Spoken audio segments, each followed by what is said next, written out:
Well, JB, it is partly overcast, but we have a beautiful day for football at the Meadowlands. Two teams alive for the playoffs, especially the Tampa Bay Buccaneers, who take on the New York Jets. If the Buccaneers win, they will clinch their first playoff berth in 15 years. And if the Jets lose, they'll be eliminated from playoff contention as they do not control their own destiny.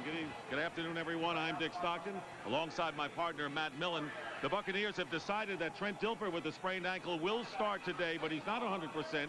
Their Pro Bowl fullback, Mike Allstott, will not play. So who has to step up for Tampa Bay's offense? Well, I think when you look at those injuries, I think it's the offensive line, and it's a twofold answer. One is because when you don't have Allstott, you're going to still have to be able to run the football, and you have to do it physically, pushing people off the line. The second part to that is you have to protect your quarterback who's got the bad ankle.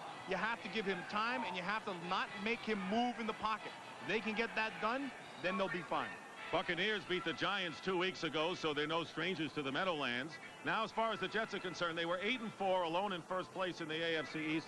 Lost their last 2 games. Their offense has really been in shambles. And when we visited them the other day, things look kind of dim over there. And they were down. They were a little bit depressed, and I think the reason was because they don't know quite what to do with the offensive line. They tried to pick some holes and patch them and do all that stuff, but you really have problems because what you really have is a confidence problem, not only with the team, but with the quarterback.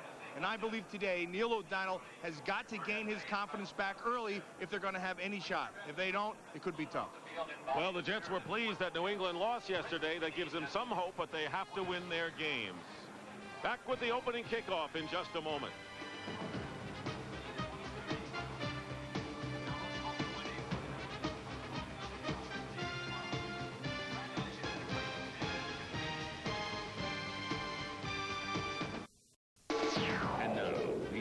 Countdown continues.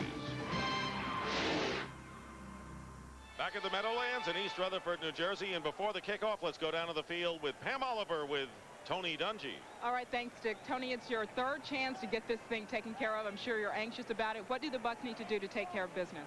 Well, we've got to get off to a good start. We've got to play good run defense and take care of the football. If we don't turn it over, I think we'll be in good shape. Appreciate it, and good luck. Let's go back upstairs to Dick. You must have watched yesterday's game. I was just thinking the same thing.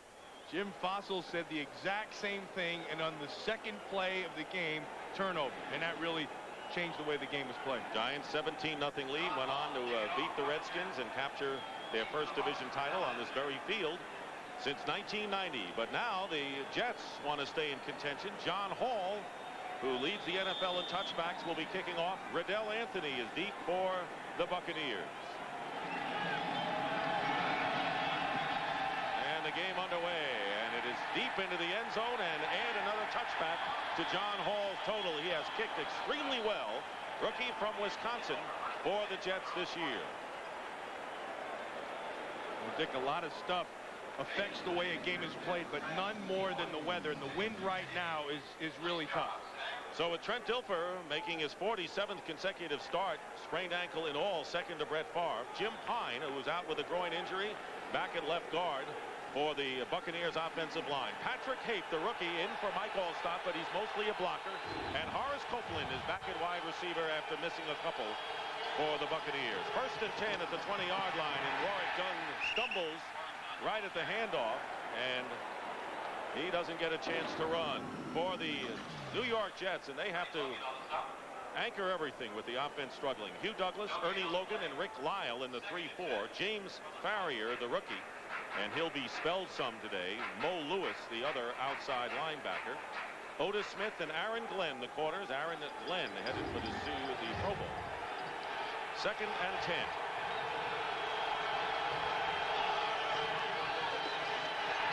Dilfer getting pressure, down he goes. Mo Lewis second, and it was Farrier who got there first. Excellent job of coming off the corner by the New York Jets. They're getting something done early that they had to get done. See the brace right here on Dilfer's foot? It's on his right foot. That's his plant foot. Now, he's not able at all to be able to plant the foot because of the pressure coming from the outside. Mo Lewis down below on one side. Farrier just gets under Gruber. You have to be able to get into the quarterback's mind early, and they're off to a good start. Yeah, I think they're in his mind. Loss of 9, 3rd and 19. 4 wide receivers, and the handoff to Warwick Dunn. He breaks an initial tackle, but he'll be way short of the first down, and it was Ray Mickens, nickelback, making the stop. Dunn picks up 9, but the Buccaneers will have to kick, and the Jets could be looking at good field position. I talked to you about the weather and the wind, and in this stadium, wind is always a problem, especially when it kicks up and starts to swirl. Right now, it's really windy, especially down on the field. Sean Landetta, who kicked for the Giants for many years, knows all about that. Leon Johnson back deep, and he shanks it. And it goes out of bounds at about the 40, make it the 37-yard line. So Sean Landetta, who knows about the winds in this stadium, nonetheless shanks a kick. It goes only 17 yards, and the New York Jets will go on offense. So Matt talked about the confidence aspect for Neil O'Donnell, and he'll need it today, but he has tied his career high with 17 touchdown passes. Kerry Jenkins and Lamont Burns, 2 rookies, start on the left side of the offensive line. Adrian Morrell has struggled. Keyshawn Johnson, the go-to guy at wide receiver. Jets start from the Bucs 42, and here is Morrell, and John Lynch penetrates, and a 2.5-yard gain anyway. Buccaneers' strength has been their defense, especially the front 4. Not a weakness there with Reagan Upshaw, Warren Sapp, Brad Culpepper, and Chidi Ahanotu. Speedy linebackers with Derek Brooks and Hardy Nickerson. Jeff Gooch makes his second start. Anthony Parker and Donnie Abraham are the cornerbacks. Charles Mincy and hard-hitting John Lynch, the safeties. There is Gooch starting his second game for Rufus Porter, who's out. Gerald Soule is in motion, and here is Morrell. And Morrell gets to the 39-yard line. That'll bring up 3rd down and long, a pickup of 2. We talked about it before the game. The New York Jets are having some problems in their offensive line, so what Bill Parcells has chosen to do is go back to New York Giant football, where you go with the 3 tight ends and you start to pound it. You have to be a little bit more conservative, and you want to get that offensive line, especially the young left side, some confidence. Let them get their feet under them. So you do it by running the football. 3rd down and 6.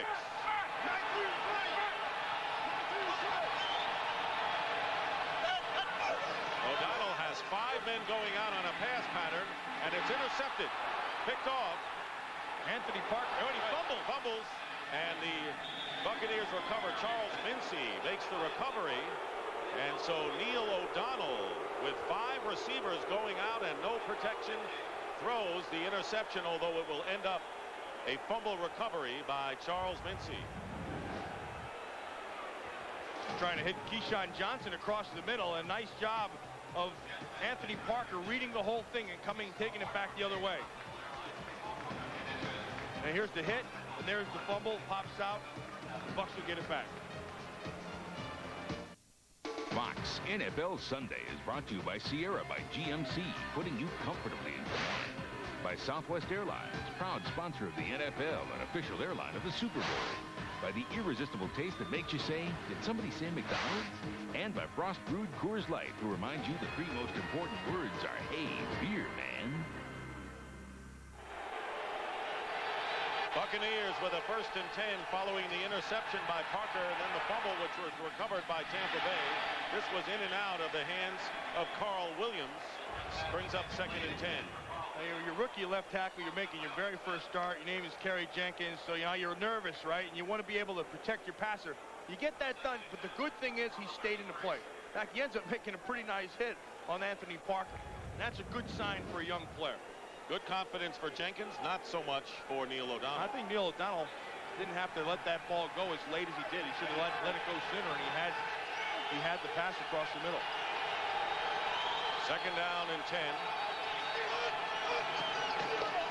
Here's Warwick Dunn trying to go up the middle, where he has gotten some tough yards despite his relatively small size. Gets to the 35-yard line. Ernie Logan making the tackle. By the way, on the offensive line for the Buccaneers, Jason Odom, who has been bothered by back spasms, has been replaced at right tackle by rookie Jerry Wunsch, number 71. 3rd down and 8 for Tampa Bay. Riddell Anthony splits to the right. 3 receivers line up left.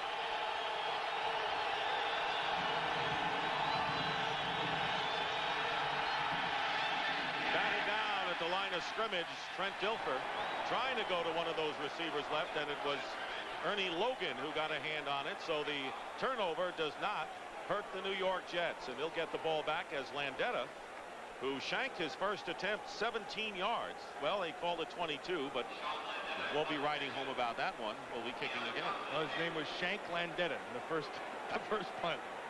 Leon Johnson, rookie, one of the better punt returners in the AFC. Much better, but not that much better, as this kick will bounce out of bounds. At least no return that time by the Jets, and there's a penalty marker down back on the Tampa Bay 40. Ron Blum, our referee today. His crew, and you can see the wind already a factor. They expected might gust to 30 miles per hour. It'll be a penalty against the Jets. They defend. Now, this probably a post-possession foul, because it's pre. That would give him a first, but it's not. It's going to be a post-possession. Holding 36 of the receiving team during the kick, 10 yards. Holding 36 of the receiving team during the kick, 10 yards, timeout. And when you have wind like that, you've got to give the call twice on the microphone. We'll have a timeout. We'll be back to the Meadowlands in just a moment. All right, Santa Claus in the stands, several of them in fact. 42 degrees and a wind chill of 22. And you've seen the wind, and how many times have we heard that Tampa Bay hasn't won in 17 starts? Now their public relations department tells us that they have won a game when the temperature was 40. Yeah, what are you trying to do to us? We won in 1989. It's no fun anymore. Adrian Morrell bangs off of Brooks and gets a first down. Johnny Abraham makes the tackle. He ran right through him. I mean, he didn't bang off anything. He just lowered his shoulders and just ran right through him, and that's what they need out of Adrian Morrell. You know, so much has been talked about Morrell this year with the New York Jets. He had a great start of the season and kind of floundered a little bit, and I don't believe anything on his own. This is the kind of stuff that he can do. He can be a power guy, and he has the speed, but they need to get him established if they're going to have any success at all today. Adrian Morrell last week, 7 yards and 5 carries. But the Jets with a first down on their 35. Quick count. And obviously, Adrian Morrell primed today with a quick start, picks up about 4. The one thing you can do to this Tampa Bay Bucs defense, but you have to be decisive, is you can use their speed against them. They'll start one way, and then once you make your decision, and again, it has to be quick, you come back the other way because they have tremendous speed. If you just try to get to the edges, they'll run you down. Second down and 6 for the Jets. And a play fake, and the pass intended for the fullback Lorenzo Neal. And there is Neil O'Donnell. We talked about Neil O'Donnell right at the start of the game. And I really believe, just in talking to him and watching this week in practice, he's down. He's down on himself. He's down on the offensive line. He's letting things start to get into his head. And at this point, you know what you got to do? You got to say, forget it. Who cares? What's the worst that can happen? What, they cut me or we lose? Big deal. Do it your own way. Just go out and play. And here's a quarterback that took a team to the Super Bowl. Third down and 6. Protection this time, and the pass incomplete. Has thrown behind. It was intended for Wayne Krebet. Dickey had time. He just threw the ball behind. Three balls that he's thrown here has not been stellar. Bill Parcells knows it. Let me tell you something about Parcells, too. He may get the hook. He may get the hook out and put Ray Lucas in. That wouldn't surprise me at all. Ray Lucas is the backup quarterback today, and he can make things happen. Carl Williams back deep, and Brian Hansen with the kick and a beauty. Inside the 10 is Williams. And you want to talk about one of the Jets' strengths this year, it has been the coverage, and there is Ray Lucas, quarterback. May see him there too. I haven't seen a quarterback play special teams like Ray Lucas since Jeff Hostetler. Joe Theismann also did it, but mostly as a returner. This guy's got some toughness, and what I like, he has instinct. Watch how he takes the top side and then gets in on the tackle. That to me says football player more than any kind of position you play. Played for Bill Parcells at New England, and then the Patriots dropped him in the new regime, and Bill snapped him up. First down at the 21, Warwick Dunn. So far, the Bucs have not been able to run much, and Rick Lyle snuffs that out after a gain of 2. And right now, for a McDonald's game break, let's return to James Brown at our Fox Television Center in Hollywood. Two teams with playoff hope still alive, but a loss will eliminate either one. Eagles capitalized first, 12 plays, 89 yards, capped with that touch pass to Michael Timpson. 7-0 Eagles, game-opening drive. Back to Dick and Matt. There you see the Eagles could move into a tie with the Redskins, which could set up an interesting showdown next week if Philadelphia goes on and beats Atlanta. Giants have clinched the division title, and Dallas is still alive as well. Down right now for the New York Jets is Ernie Logan, their nose tackle, and that's a tough one because Ernie Logan has played pretty darn tough in there, and that's a position that you just don't learn on the job. Playing in that 34 when you're sitting right down over the center with both guards to worry about, it takes a special guy. We'll take a timeout. We'll be right back. No score in the first quarter, and the Jets nose tackle Ernie Logan struggled off the field. He's working on Middleton right there. Middleton's just going to come down on that left knee. But I got to tell you something. If I'm coaching the New York Jets defensive line, I do not let any of my linemen go out there without wearing knee braces on both legs. Jason Ferguson, a 7th-round pick, has replaced him. Second down and 7. Warwick Dunn trying to go outside, and he is wrestled down by Aaron Glenn close to the first down. Did you see the way Warwick Dunn finished that play off at the end? I mean, that's what I think separates Warwick Dunn from a lot of little backs. He has a lot of James Brooks in him to me. He's got some toughness. This is called finishing a play. Now he sees Aaron Glenn come up. Watch how he lowers his shoulders, boom, and drives. See how he's always going forward? That's what's impressed me most about Dunn. He does a nice job of lowering his pad level and drives right through the defender. First down for Tampa Bay on their 31-yard line. And Dwayne Gordon this time penetrates and stuffs Warwick Dunn, who's stopped for a loss of 1. The Buccaneers come into this game having won more games on the road than the Jets have won at home. 9-5 record for Tampa Bay, and right now the #1 wild card team in the NFC. Great job done by Tony Dungy in his second year. Losers to Green Bay a week ago, in which Brett Favre really was the difference. Second down and 11. Dilfer, and off the hands of Dunn, incomplete, and that'll bring up 3rd down. They had the screen set up also. That was on Dilfer. That's too much mustard. Dilfer was going to chip the linebacker and then get back outside. They got all that done and had a little bit too much mustard. I think one thing has to be said about Trent Dilfer with that ankle.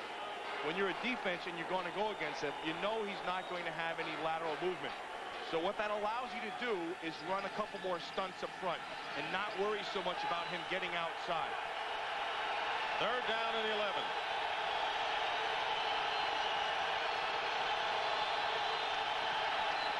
And it's a running play to Dunn, and the Jets stop it. That'll bring up 4th down as Chad Cascadden, who is going to spell rookie James Farrier throughout the afternoon, makes the play. And Trent Dilfer goes to the sideline. Keep in mind that Steve Walsh is the backup quarterback for the Buccaneers, and he came in to replace Dilfer last week against Green Bay. Belichick had a nice call there on 3rd down. And he's been a little aggressive because that's another blitz. He just took everything away from him. Landetta gets off an end-over-end kick, and Leon Johnson knocked back, but the forward progress will be about the 44-yard line. Well, tonight on an all-new X-Files, she was a mystery when Scully found her, but even more mysterious are the people trying to take her away. What's the secret behind Agent Scully's daughter? Watch an all-new X-Files tonight at 9, 8 Central on Fox. I think the secret is that Agent Scully must have been kicking into the wind like Landetta.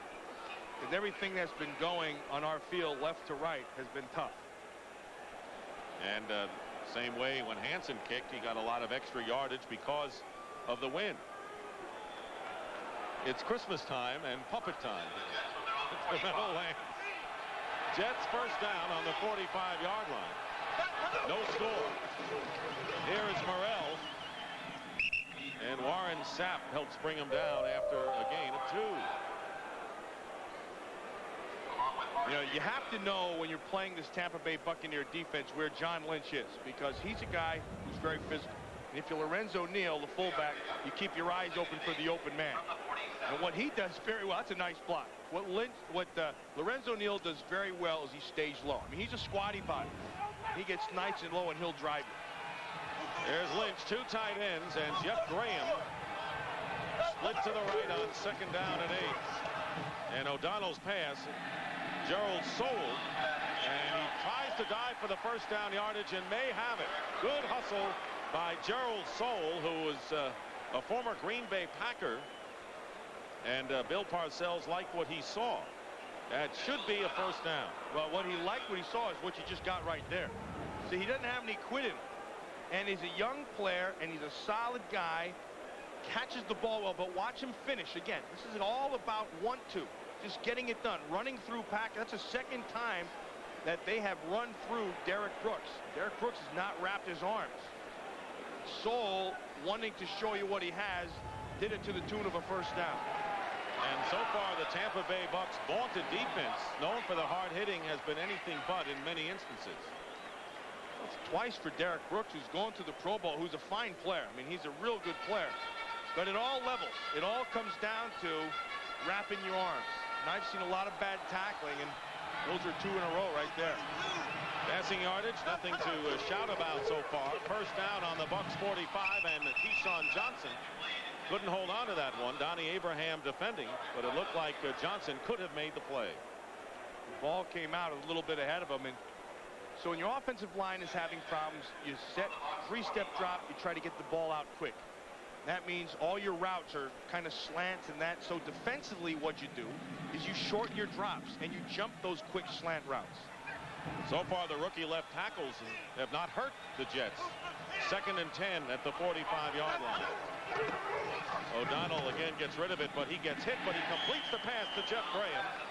Covered well by Donnie Abraham. And close to another first down, missed by 1.5 yards. Watch Warren Sapp inside. Watch how quick he gets by. Look, just went with a power move to Lamont Burns. That's a 3-step drop, and he's hitting him just as the ball is getting released. That's why the Jets have to get rid of the ball quick. You do have to go to 3-step drops. 3rd down and 2. And Morrell charging, and he'll be shy of it. Derek Brooks clamps and doesn't let go, and we'll see where they spot the ball, but it appears as if the Jets are short by 1 yard or less. One thing that has not been done to this Tampa Bay defense is there's not been a team that's been able to just pound it on. They're not a big defensive front. They're quick. Warren Sapp represents the biggest guy. He's about 300 pounds. I think if you pound it on him, Ray Lucas is in at quarterback. If you pound it on him, I think you can have some success. Remember, last time Lucas came in like this was a quarterback draw. 4th down and less than 1 yard. Ray Lucas in at quarterback, and the old option play, and Lucas fighting for the yardage, and the Jets indicate they have it. I like that kid. Yeah, he's a show unto himself. I mean, I don't know what kind of passing skills he has yet, but I like his competitiveness, and I like the fact that he's a player. I mean, he's an all-around football player. First down for the Jets, so they bring in Ray Lucas, and he gets the first. And he worked that thing to death. He just took Chidi Ahanatu with the fake up the field and came back inside. Scoreless game, but the Jets on the Buccaneer 35. O'Donnell is going deep for Graham, out of bounds. Donnie Abraham doing a terrific job staying with Jeff Graham. A nice job by Abraham of running with that thing, and that also is a nice job by the Jets of having to take your shot. There's one thing to be said that your offensive line, you know, you have to shorten your drops, throw the ball quick, inside route. At one point, you have to push it up the field. You have to get that done.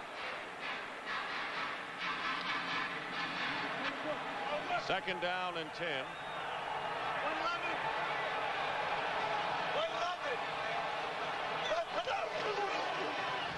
Morrell. And this time Morrell will lose a yard as the whistle blows. Play was blown dead.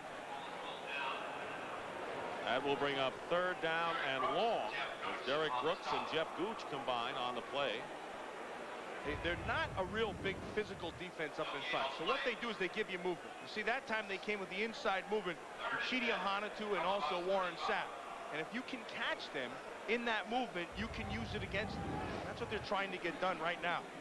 3rd and 10. Tough team to go against if you're the Jets, who have struggled offensively the last several weeks.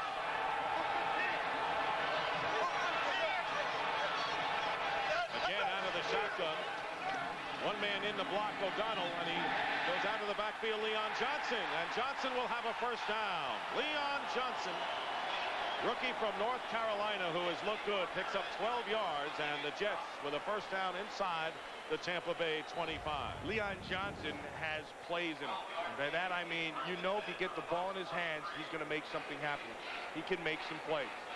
What he does is he's got some good movement, but most important, he has feel for the game.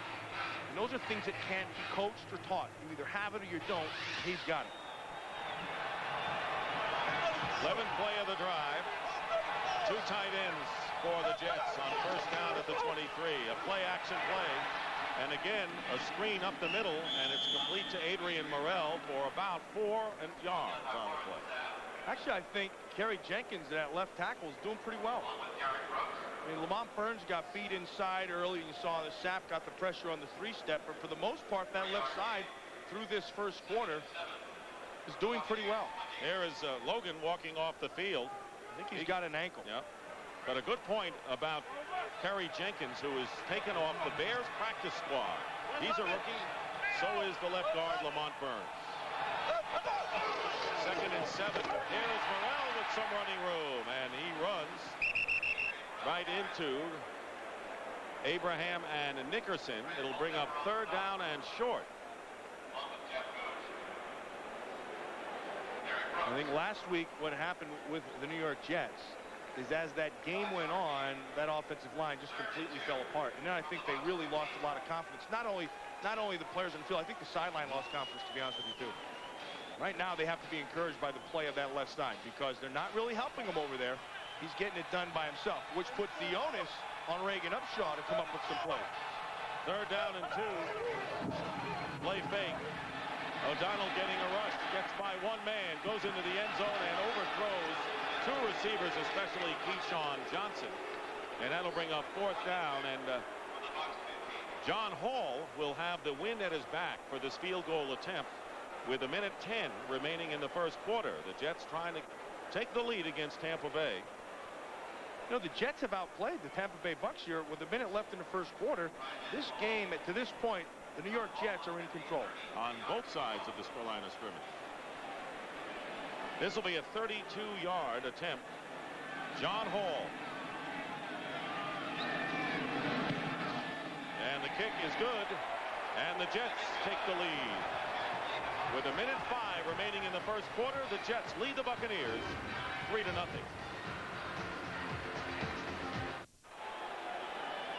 Jets take the lead 3-0 on the field goal by John Hall. 12 plays, 40 yards. Riddell Anthony is deep, and another kickoff by Hall into the end zone, but Anthony will run this one out. Riddell Anthony, the rookie from Florida, gets a fine return as he is hit hard out of bounds at the 28-yard line by the kicker, John Hall. That was a good hit by John Hall. We heard it up here. It had a little bit of a crack to it. And a cameraman can be a dangerous job when you're on the sideline in a game like this. Get your lens out of here. Take your lens and take it home. And then here comes, that's a good hit by John Hall. Maybe he wants to be on special teams other than as a kicker. Yeah, he doesn't want to be the cameraman though. No. Bucs with a 1st down on the 29. Warwick Dunn looking for running room. And the Jets have bottled him up for the most part in this 1st quarter, which is soon coming to an end. Marvin Jones and Jason Ferguson, who came in at nose tackle for Ernie Logan. Yeah, made the tackle, but there's the man who made the play. Mo Lewis, this is exactly how you're supposed to play the outside linebacker position. You play it with leverage and you play it with understanding. You see, what he does is he understands he's got to maintain the outside. He can't give the outside up. And so he keeps that and forces everything back inside, where then help from your friends come. That whole thing is done by Lewis. Final seconds of the first quarter. Bucs with a 2nd and 6. And again they go to Dunn. And again the Jets bring him down. Warwick Dunn not a threat here in the opening quarter. And again Mo Lewis. And they're going to take a timeout right there. Again, that's on Mo Lewis and great discipline. Holding the outside leverage. So many times what happens is games, you see guys with all these tackles, and you don't see the guy who really makes the play. Mo Lewis has done that for all 7 seasons that he's been with the New York Jets. He's a disciplined guy, understands scheme, and he's unselfish. And he leads the Jets with 7.5 sacks. Hugh Douglas has only 4. Douglas operated as a pass rusher. Much better in the 4-3. Mo Lewis is an all-around player, though. I mean, he can rush the passer. He understands the run game. Has a pretty good feel for the passing game.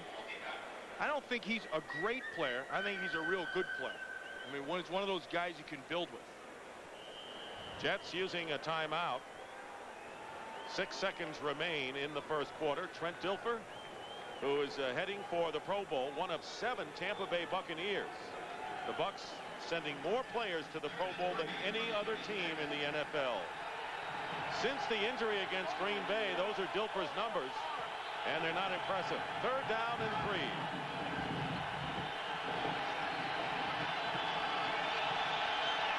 Pressure on Dilfer. He had no chance, and the Jets sending Raymond Austin on a safety blitz, and that'll bring up 4th down and 4 seconds showing on the clock. That's smart defense by the New York Jets. You know you're throwing into a tough wind. You know your quarterback has problems with his ankle. He's going to be sitting exactly where he drops. He's not going to move, so you blitz him right up inside. Give him numbers. Sean Landeta again back to kick. Leon Johnson in what will likely be the last play of the first quarter. And the kick is blocked.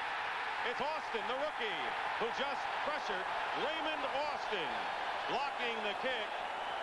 The 5th-round pick from Tennessee with a big play on special teams. And the Jets will take over deep in Tampa Bay territory. That is the end of the first quarter, with the Jets leading 3-0.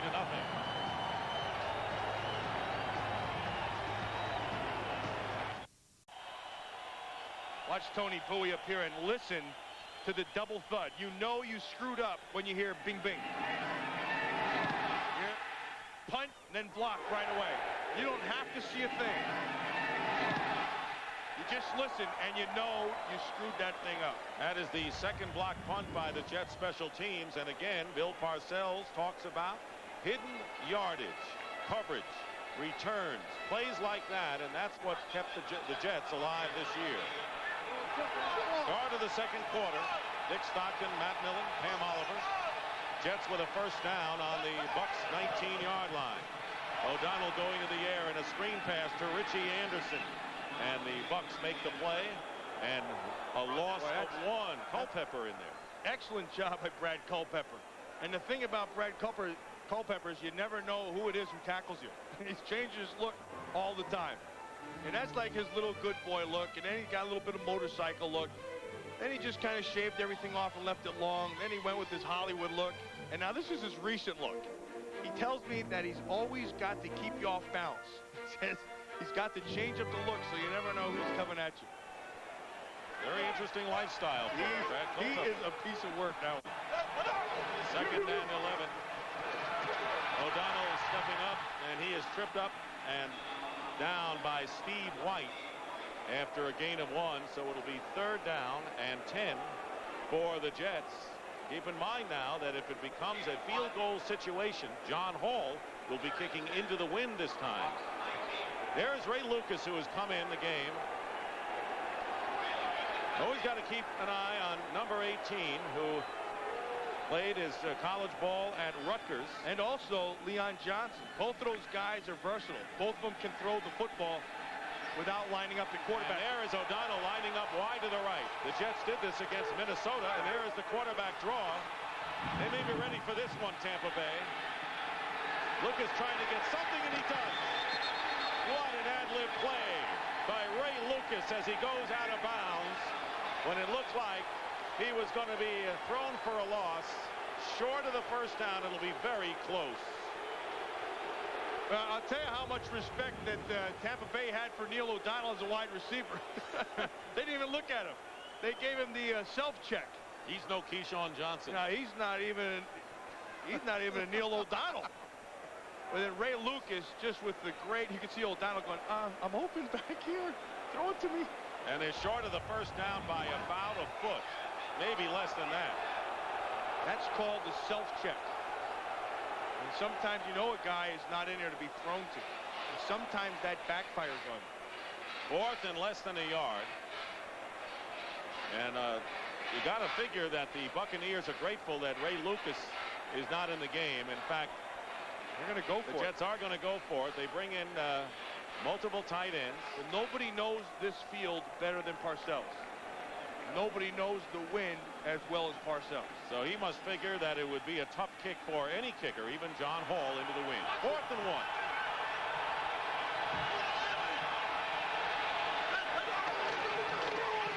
And the handoff is to Leon Johnson, and Johnson may have the yardage. Tampa Bay signals no. Hardy Nickerson in on the play, and it's all going to be on the spot. There'll be a lot of questioning about that with Parcells. They may be short by inches. Like I said, Parcells knows this field and these conditions better than anybody. Sometimes you have to take your shot, which is, no, they didn't get it. And the Buccaneers defense holds on 4th and 1, actually less than a yard, and Hardy Nickerson, the key man in that stop. Reaction by Bill Parcells on that play, but the Bucs will take it over on downs when we return. Fox NFL Sunday is brought to you by Mazda. Come see what happens when a car company has more engineers and fewer accountants. Mazda. By Timex Ironman Triathlon with all-day Indiglo. It takes a licking and keeps on ticking. By Head & Shoulders, because great hair can't have flakes. And by Southwest Airlines, proud sponsor of the NFL and official airline of the Super Bowl. Back at the Meadowlands, where the Tampa Bay Buccaneers just stopped the Jets on 4th down. He'll start from the 10-yard line. 3-0 in favor of the New York Jets. Trent Dilfer trying to go on a sprained ankle, gives to Warwick Dunn, and he gets a couple of yards up the middle. I want to remind you that the second half of our Fox NFL doubleheader, the Green Bay Packers, who have clinched the NFC Central against the Carolina Panthers, who are still alive for a wild card berth. You can see the notes there, but I got to tell you this: if Brett Favre is on, they're going to win that football game. Brett Favre plays today like he did last week, they'll win. He was the X factor, wasn't he? 2nd down and 7. Dilfer getting a rush. And the pass is caught. Warwick Dunn gets into open spaces for the first time today and brings it out after a gain of 23 to the 36-yard line. Well, I had to look outside to Riddell Anthony working on Aaron Glenn, and there was no place to throw that ball. And then he went to Carl Williams to the top side, and there was nothing there. Otis Smith right on top of him, which forced him out of the pocket. And I got to tell you, that's a nice job by Dilfer. Remember the ankle. Remember the lack of mobility as he goes side to side, but he got it done and found Warwick Dunn. And Victor Green is shaken up on the far side, a jet injury, and thus will take a timeout. We'll return to the Meadowlands in just a moment. Victor Green goes to the sideline, appears to be all right, but Corwin Brown, number 44, has replaced him at strong safety. First down for the Buccaneers on their 35-yard line. And the give up the middle is to Warwick Dunn. He gets to the 40-yard line. Jason Ferguson on the tackle. Let's focus on the Jets playoff scenario. They must win their final two games today and at Detroit, and either Miami or Jacksonville have to lose twice, or New England loses next week. Now the Patriots and Dolphins play in the Monday night finale as Mo Lewis, shaken up, goes to the sideline. The Dolphins are losing right now 10-0, but Jacksonville leads Buffalo 14-0. Second down and 4. Swing it out. Not a good pass to Patrick Hape. Incomplete, bringing up third down. Right now for a McDonald's game break, let's return to James Brown at our Fox Television Center in Hollywood. All right, Dick, two other teams with playoff hopes, Vikings and Lions. Take a look at Robert Smith, 22 yards to pay dirt. Detroit wanted them to run, thinking they could stop it. They didn't stop that. Vikings nursing a 3-point lead. Vikings win, and they're in. Back to Dick and Matt. From that, it looks like Tampa Bay and Minnesota easy favorites for 2 of the 3 wild card berths. They're not going to win any wild card berth and continue to play like this. Third down and 4, and the pass intercepted. Otis Smith off the hands of Horace Copeland, and Smith is going to score. Flag down, however, at the 45-yard line. Penalty marker down, so let's wait. That was a 45-yard return by Otis Smith, but a penalty. And here's Ron Blum. Oh, that's coming back. Pass interference against the Jets.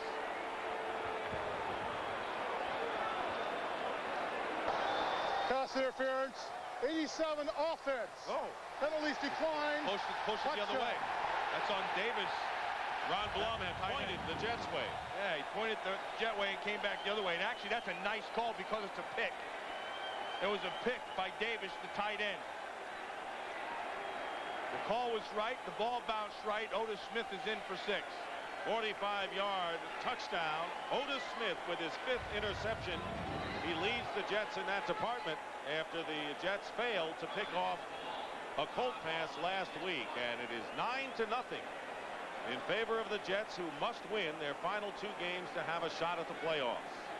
John Hall with the extra point. It is good. And with nearly 4 minutes gone by in the second quarter, Otis Smith on a defensive touchdown gives the Jets a 10-0 lead.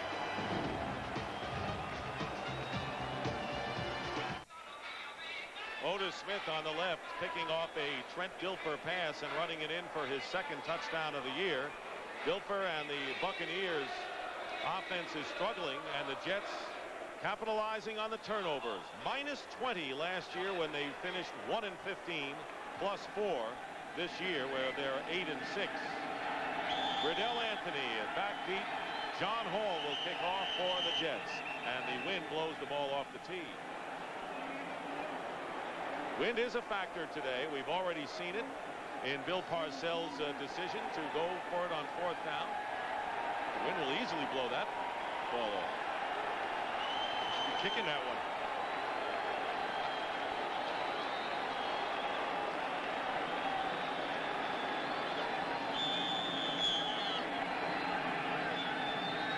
That's like this is like peanuts. This is like Snoopy and Charlie Brown when Lucy's up there. You think somebody will hold the ball and then take it away at the last second? I don't know. That one keeps on flopping around, but here comes the replacement down the aisle. See, Lucy always holds it for Charlie Brown, and then she promises that she won't take it away, and then she does. See if Marcus Coleman holds the ball. Let's see if Marcus Coleman keeps his finger there. See if he's got a little Lucy in him.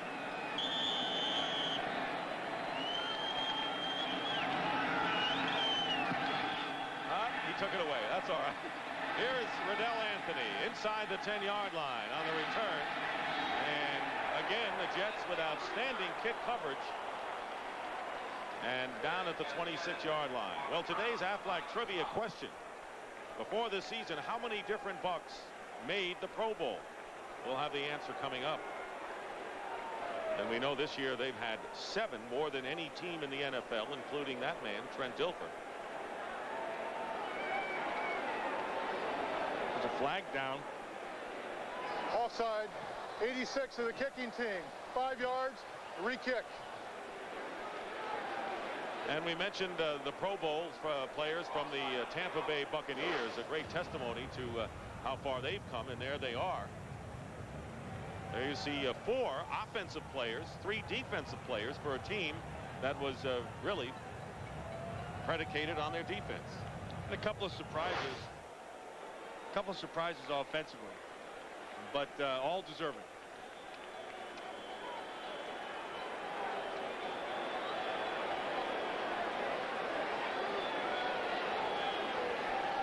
Van Dyke, the wide receiver, jumped the gun on that last kickoff. Will just send it back 5 more yards.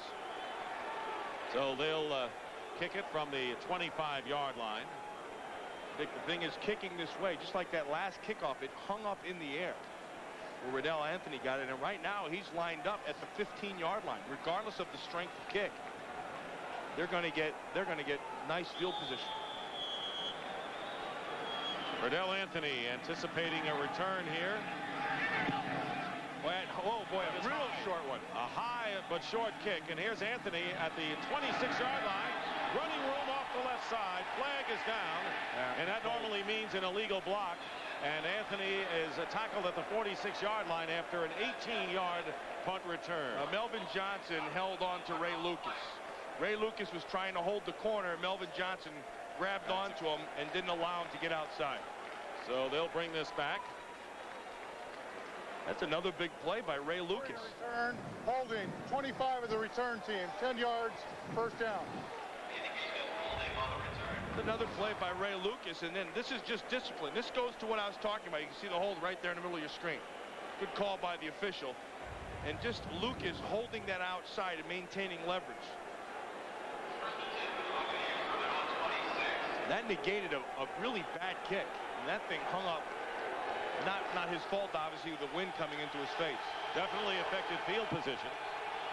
First down and 10 on the 20-yard line. Dilfer swings it out, and it's batted away by Rick Lyle. A very opportunistic defense shown by the Jets today. And once again, today's Aflac trivia question is, before the season, how many different Bucs players made the Pro Bowl? And the answer, 9 in 21 years. Now, Leroy Selman was selected 6 times, which is the most in Bucs history. So 9 in 21 years and 7 in 1 season. The Jets are really being aggressive defensively. Bill Belichick is calling a lot of blitzes. They're getting after them pretty well, forcing Dilfer to have to get rid of that ball fast. 2nd and 10.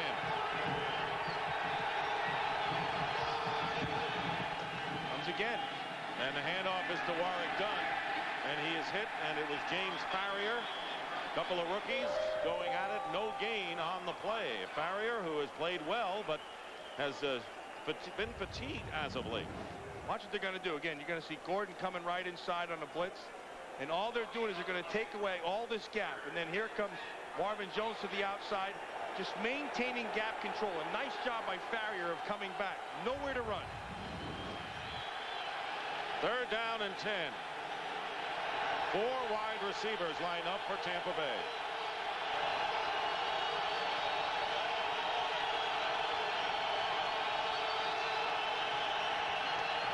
And here's a blitz. Victor Green, and Victor Green changed it all as Dilfer had to rush his throw to John Davis, the tight end, and Dilfer appears to be hurting even more, and you wonder about Dilfer, how effective he can be for his team now. Well, when they keep on bringing blitzes like this, you're going to have to beat them with more than just your ability to make somebody miss. You're going to have to see it and get rid of it quick. And it isn't only on the quarterback's shoulders, it's also on the receiver's shoulders. The Jets are really being very aggressive in their defensive call. I mean, they've been blitzing a bunch. They have taken the game to the Bucs. Here's Sean Landeta. A line drive kick with the wind at his back. Leon Johnson traps the ball at the 27. But look at Leon Johnson get return yardage to the 43-yard line. A 15-yard return, and Trent Dilfer limping off after that last play. 10-0, the Jets lead here in the 2nd. And let's talk about Trent Dilfer, who obviously not very effective thus far. 3 of 16 since his injury last week against Green Bay. Only 42 yards and an interception. At one point, this staff is going to have to make the decision whether an injured or not 100% Dilfer, is he better than 100% Steve Walsh? And at this point, they're saying that he is. I don't know if that's right. First down, and Adrian Morrell trapped behind the line by Hardy Nickerson. Loss of 2 yards. Jet defense and special teams, the reason why they're in front 10-0 over the Buccaneers. There is Trent Dilfer now with his coat on. He disappointed me. See, I was about to say that Trent Dilfer showing me a little bit out there, going out there with his short sleeves, and then he went and put a coat on. 2nd and 11. And on the delay, the give is to Morrell, and Morrell picks up a couple. It'll be 3rd down and long for the New York Jets. There is Steve Walsh, who may be one of the best coaches on a field of any quarterbacks in the NFL, but they're not looking for a coach today if he plays. Well, part of it would be because of what the Jets are doing. They're giving him a lot of different looks. They're giving him blitzes. And it's important for the quarterback to know and see it quick, but it's just as important for the receivers to be on the same page. 3rd down and 9. 4 wideouts. Jets are 1 of 6 in 3rd down conversions. Tampa Bay showing a blitz, and now they come. And Keyshawn Johnson, incomplete. He would have been short anyway by 3 yards for the first down. That's a completion. He just dropped the ball out of bounds. Floyd Young was right there on top of him. So the Jets are going with the tough, aggressive defense, and not to be outdone, the Tampa Bay Bucs are doing the same thing. There's the control, and there's the ball hitting the ground and coming out. They gave him the catch to set up the 4th down. Keyshawn Johnson with a reception. He has been the go-to guy, but passing hasn't been the name of the game today. Hansen with a line drive kick and a fair catch made by Carl Williams. That's not an easy catch with green shirts around you with the wind. Let's take a look now at the playoff picture with the NFC. The 49ers, the Packers, and yesterday the New York Giants, with a resounding victory over the Redskins, have clinched the berth, the division champions. The Bucs, the Vikings, and the Lions control their destiny. The rest of those teams need help. A clearer picture, here's the remaining schedule. Tampa Bay, if they don't get it done today, have to go home to play the Bears, who they lost to on the road. You don't want to wait to that last game to clinch the playoff berth. Vikings are also home with Indianapolis, and we know that Detroit faces the Jets. First down on the 17-yard line. Warwick Dunn looking for running room. And Victor Green, who was shaken up earlier and had come back into the lineup, stops Dunn, and a gain of only 2. The Bucs, no touchdowns in the last 90 minutes and 12 seconds. And, of course, that goes back to the game against the Green Bay. Game and a half of football, they haven't scored any touchdowns. And that will be the big question that they take into the playoffs if they get there. Their offense. 2nd down and 8. Dilfer looking to throw, and his pass is caught by the tight end, John Davis. And that'll be a first down, a gain of 26 yards. Jackie Harris and Dave Moore both hurt today, a tight end for Tampa Bay. This is a good call. Now you have your linebackers jumping quick, and so they're trying to take away all the running lanes. All you do is you go play action, have them jump up, and then hit your tight end on play action. I would get to play action quite a bit right now if I were the Bucs. Only the 2nd reception of the year for John Davis. First down on the Bucs 35. Another play action. Double move. And Dilfer going to the sidelines, and it's intercepted again by Otis Smith. That's 6 again. And Otis Smith is going to score his 3rd touchdown off an interception this year. And that was 51 yards. And that was all Otis Smith. Just a wonderful job of maintaining discipline. They went play action. They tried to double move him, and he did not bite. You're going to watch it. Have the cushion. Don't bite. Stay with it. Now watch him breaking the ball. The ball hung a little bit. Smith just took it to the house. Otis Smith with touchdown returns off interceptions of 51, 45, and 38 yards this season. John Hall with the extra point. It's good. and the Jets lead 17-0. And considering Trent Dilfer's situation, the Tampa Bay Buccaneers are in a big hole.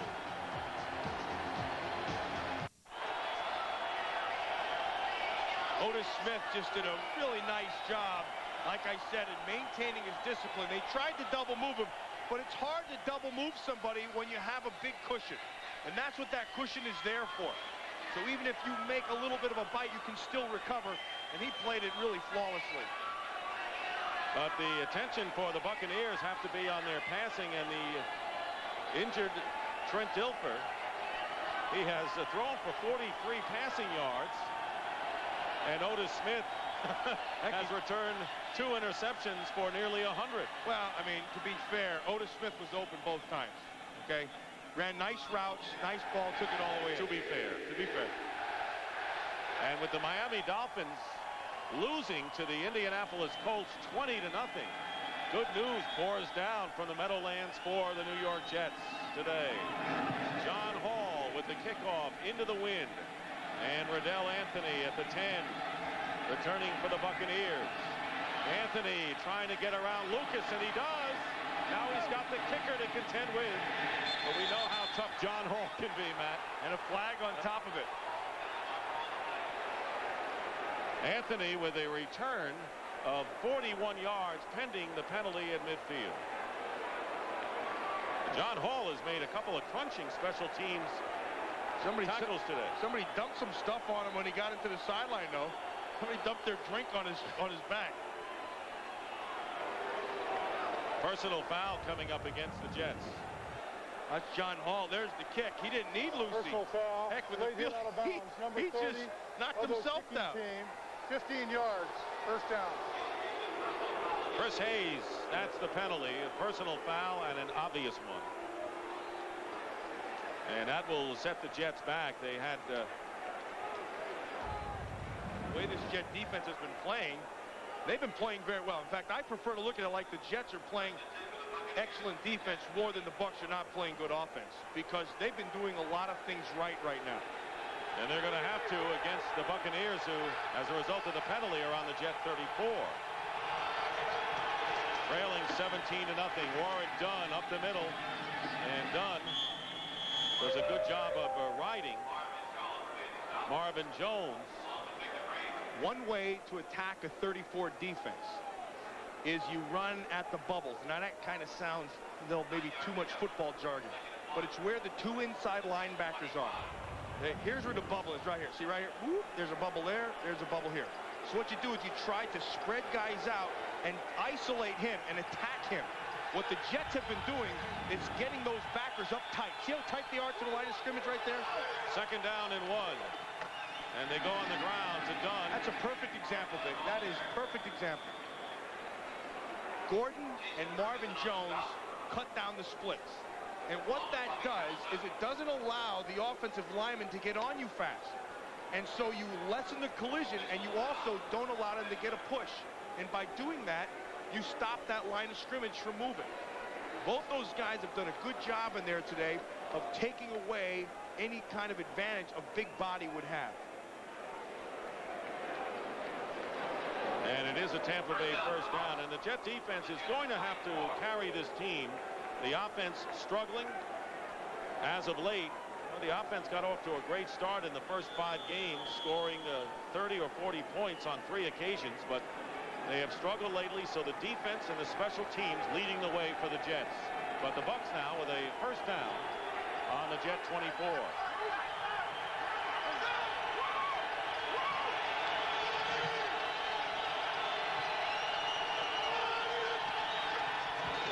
Short drop and a slant drop. Rob Thomas dropping the pass. He was open. You can't have that. Second down. You can't be a playoff team and have that stuff happen to you. I mean, you can't do it. I mean, there's a wide open receiver. The ball's thrown perfectly. The offensive line does the job. It's right in his hand. You can't throw it any better. Against a Pro Bowl player in Aaron Glenn, you're not going to have a lot of those chances. Went right through his hands. Second down and 10.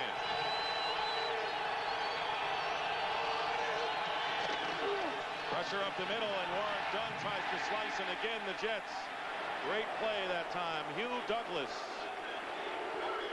That'll bring up 3rd down and long. And watch the scheme. Watch, again, jump this bubble. Don't let him get started. See how he walks up? Everybody maintaining their gap. Hold outside. Here comes a strong safety. Here comes Hugh Douglas. You can't play defense better than that. That's very, very well disciplined. 3rd down and 10 at the 24-yard line. Thomas lines up wide to the right. Riddell Anthony split to the left. Dilfer has time, but he doesn't have a receiver. They're covered. He's got somebody in the end zone, but he can't get there. And he's sacked. That was Rick Terry. Rob Thomas was clean to the top corner, but he was looking to the left side. Rob Thomas working outside on Aaron Glenn, goes in and then comes right back out. And right there, there's 6 written all over it. But because he's looking to the left side, and Otis Smith is all over him, he has nowhere to go. Now the safety was back inside. Now he's looking. See, he's looking back here. And had he looked to this side instead of here, he may have found Rob Thomas for 6. And Rick Terry, who was a 2nd-round pick from North Carolina, getting the sack. Michael Houston will attempt a 52-yard field goal. His career long is 57, but before that, a timeout called by Tampa Bay. Tough situation for the Bucs with Dilfer taking the sack there. That was not smart football by Trent Gilfer. Forget the numbers. You have to know where you're at on the field.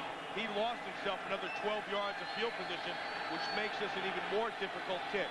They're going to call this a 51-yard attempt by Michael Houston with the wind in his back, but he hooks it wide left. And the score remains the New York Jets 17, the Tampa Bay Bucs nothing, and Tony Dungy still searching for that one win that will get the Buccaneers into the playoffs. Watch Trent Dilfer. The first thing to remember, here's Rob Thomas on the outside, Trent Dilfer up top. The first part of this whole equation is Dilfer has a lot of time. Okay, there's the time. You look. Now watch. He's looking up top. See, he's looking to this side. His eyesight would be over here when he makes his break back. Now he breaks, and had he seen this, it had TD written all over it. But because he never sees him, you come away with nothing except the sack, which was even worse. Throw that ball away. And the Jets get good field position because it was a long field goal attempt. On 1st down, Adrian Morrell charges his way up to the 44-yard line, a gain of 2 yards. Reagan Upshaw making the stop as we wind down to 3 minutes remaining in the first half.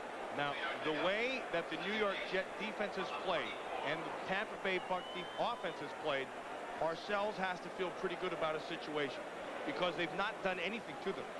And his defense has done a good job of taking away the run, thereby negating any of his play action stuff. And he doesn't have to put a lot of pressure on Neil O'Donnell. Just concentrate on the run.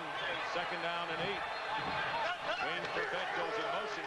And here's Morrell, and getting a hold of him is Derek Brooks. And Adrian Morrell, who has struggled the last 2 weeks, nonetheless has gone over 1,000 yards. And he is the 2nd Jet with back-to-back 1,000-yard years. Freeman McNeil was the first as Tampa Bay calls its 2nd timeout of the half. Here I thought it was Matt Snell or Emerson Boozer. Right? Surprise. Now the AFC playoff picture, and things could be looking better for the Jets. As we know, the Chiefs, the Broncos, and the Steelers have clinched berths. The Dolphins, the Jaguars, and the Patriots. I know the emblems pretty well, you know, the logos. Well, I'm going to tell you this group right here gave them a lot of help yesterday. And the Indianapolis Colts could be helping the Jets as well. Jets have to win their last 2 games, and they need help. Patriots will play at Miami.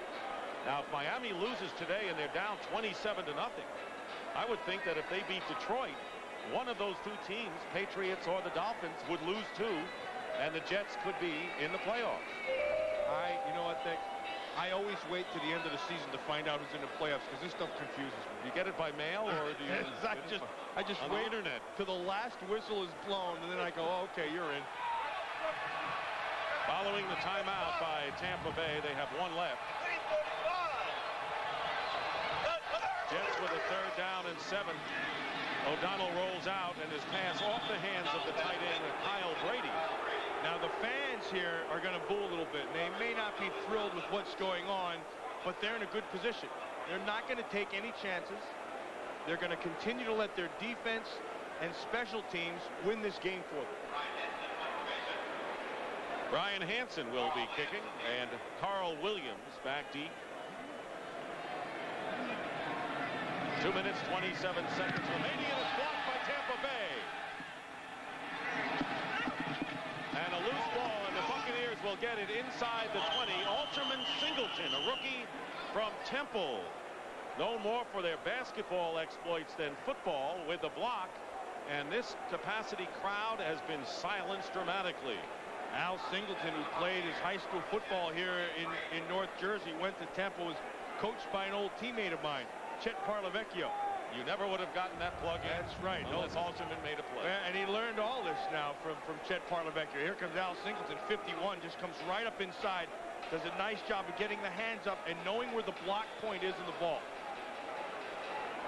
And on top of it, it comes up with a loose ball at the end.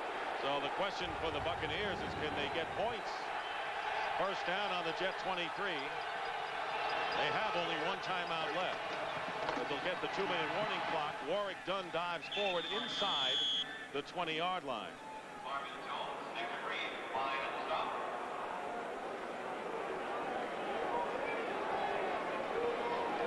That'll take us right to the 2-minute warning. Well, the last time the Jets had a punt block was over 3 years ago against the Buffalo Bills. We'll be right back. 13, I should say.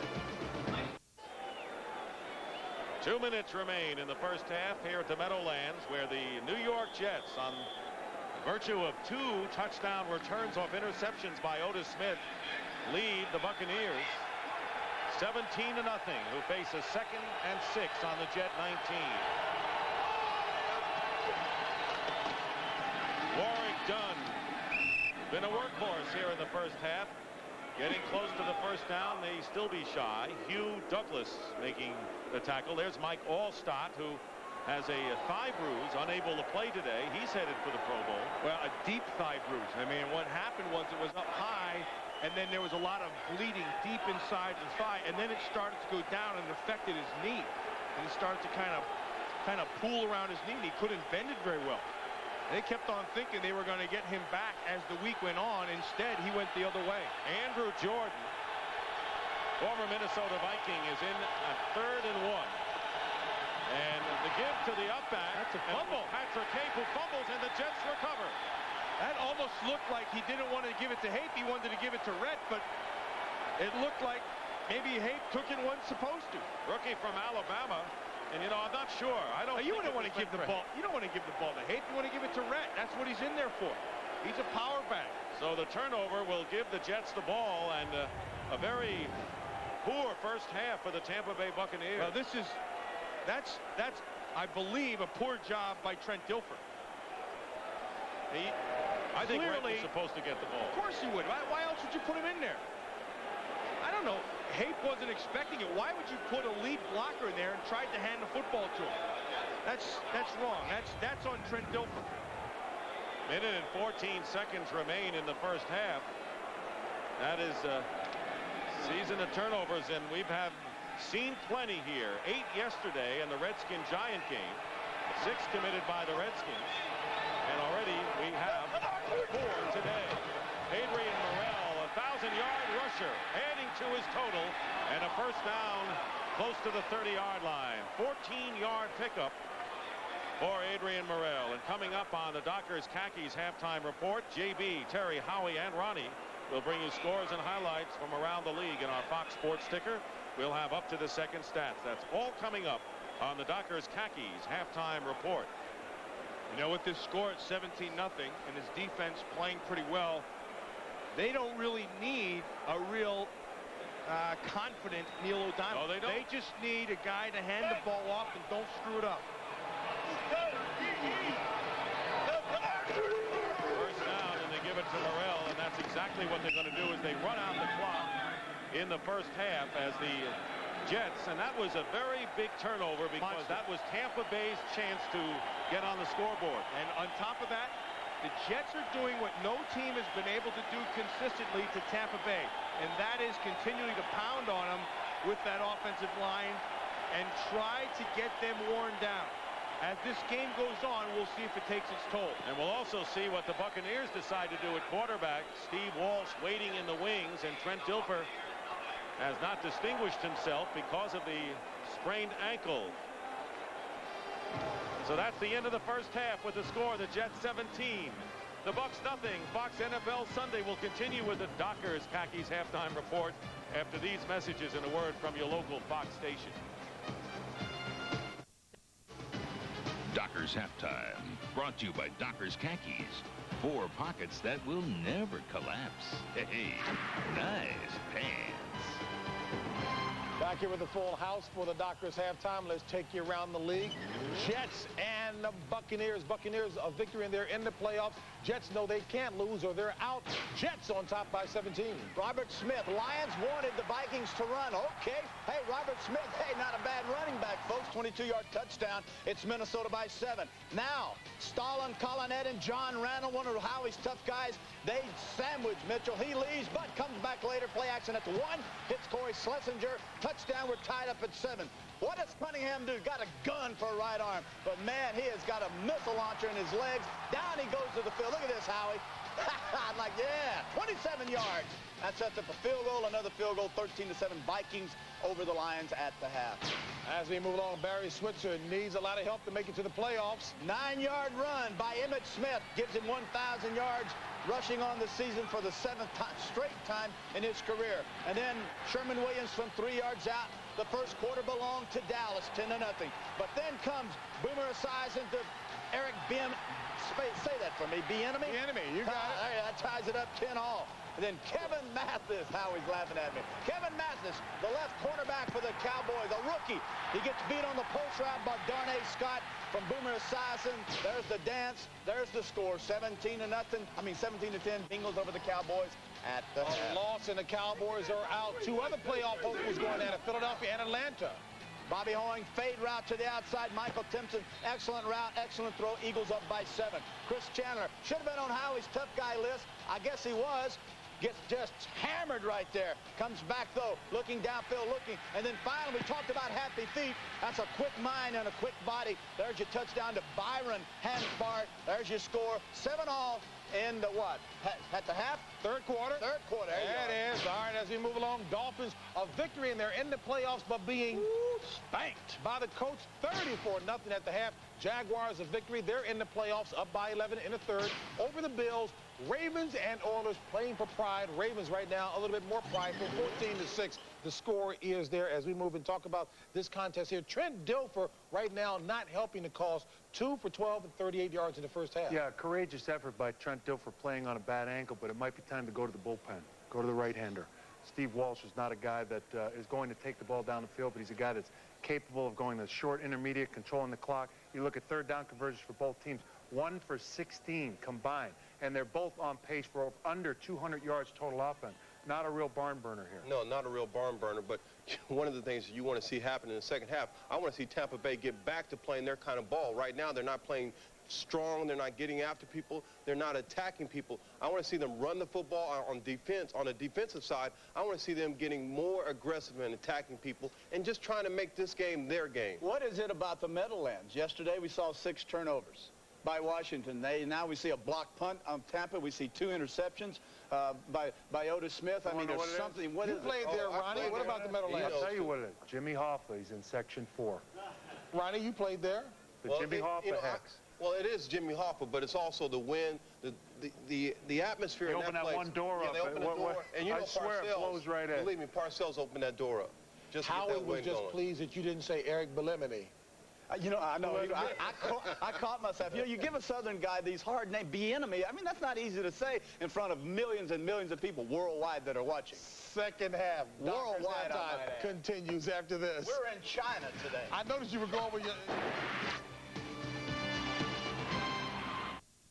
You're watching Fox NFL Sunday. Back here at the Meadowlands, where the New York Jets lead the Tampa Bay Buccaneers 17-0. And this first half highlight is brought to you by 1-800-COLLECT. The first of 2 interceptions run back for a touchdown by Otis Smith. This for 45 yards. Well, that's right. It's a highlight for the Jets and a low light for the Tampa Bay Bucs. But what it is a nice job by Otis Smith of being aware of where the ball is all the time. And, you know, that was the first of 2. The second one was an even better play. So there's no question that the Jet defense taking the pressure off Neil O'Donnell. Right. Special teams also playing a big role today. Tampa Bay's offense struggling because of Dilfer's injury. And don't forget, now the Tampa Bay Bucs are 1-4 when they're trailing at halftime. The only time they've won this year is the very first game against the San Francisco 49ers. They're not the kind of offense that does well from behind. And the way the Jet defense is playing right now, they're not going to give them anything easy. Really, when I look at this first half of football for Tampa Bay, it looks like the only guy who's trying to make a play out there for Tampa Bay is work done. Everybody past that is just kind of flopping around. And so you wonder whether Steve Walsh may get into the game as we take a look at the halftime statistics. The turnovers playing a major role. In fact, the Jets have scored 2 touchdowns off of turnovers. Well, the biggest thing to me is the bottom one. He had 0 for 8 on third downs. And if you can't convert on third down, you're not going to win. I mean, it's just that simple. Now, conversely, you look for the Jets. They're 1 for 8, but it's not like they've been trying to do with offense. They've been getting it done from Otis Smith. Second half kickoff, and Leon Johnson returning for the Jets. Johnson has only the kicker to get by. Lloyd Young giving chase, but Leon Johnson is going to score. No flags down. That is a 101-yard kickoff return touchdown for the Jets.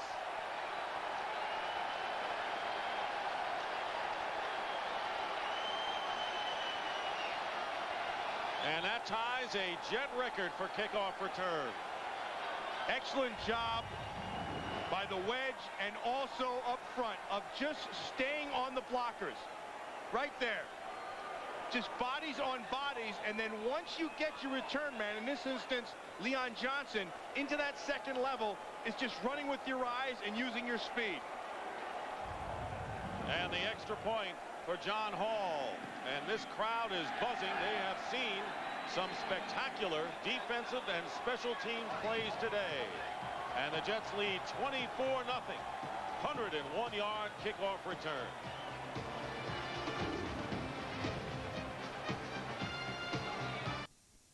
Fox NFL Sunday is brought to you by Southwest Airlines, proud sponsor of the NFL and official airline of the Super Bowl. By Microsoft, where do you want to go today? By American Express, wherever you are, whatever you're doing, American Express helps you do more. And by DVD Video from Philips Magnavox, technology for the heart, the spirit, and the imagination.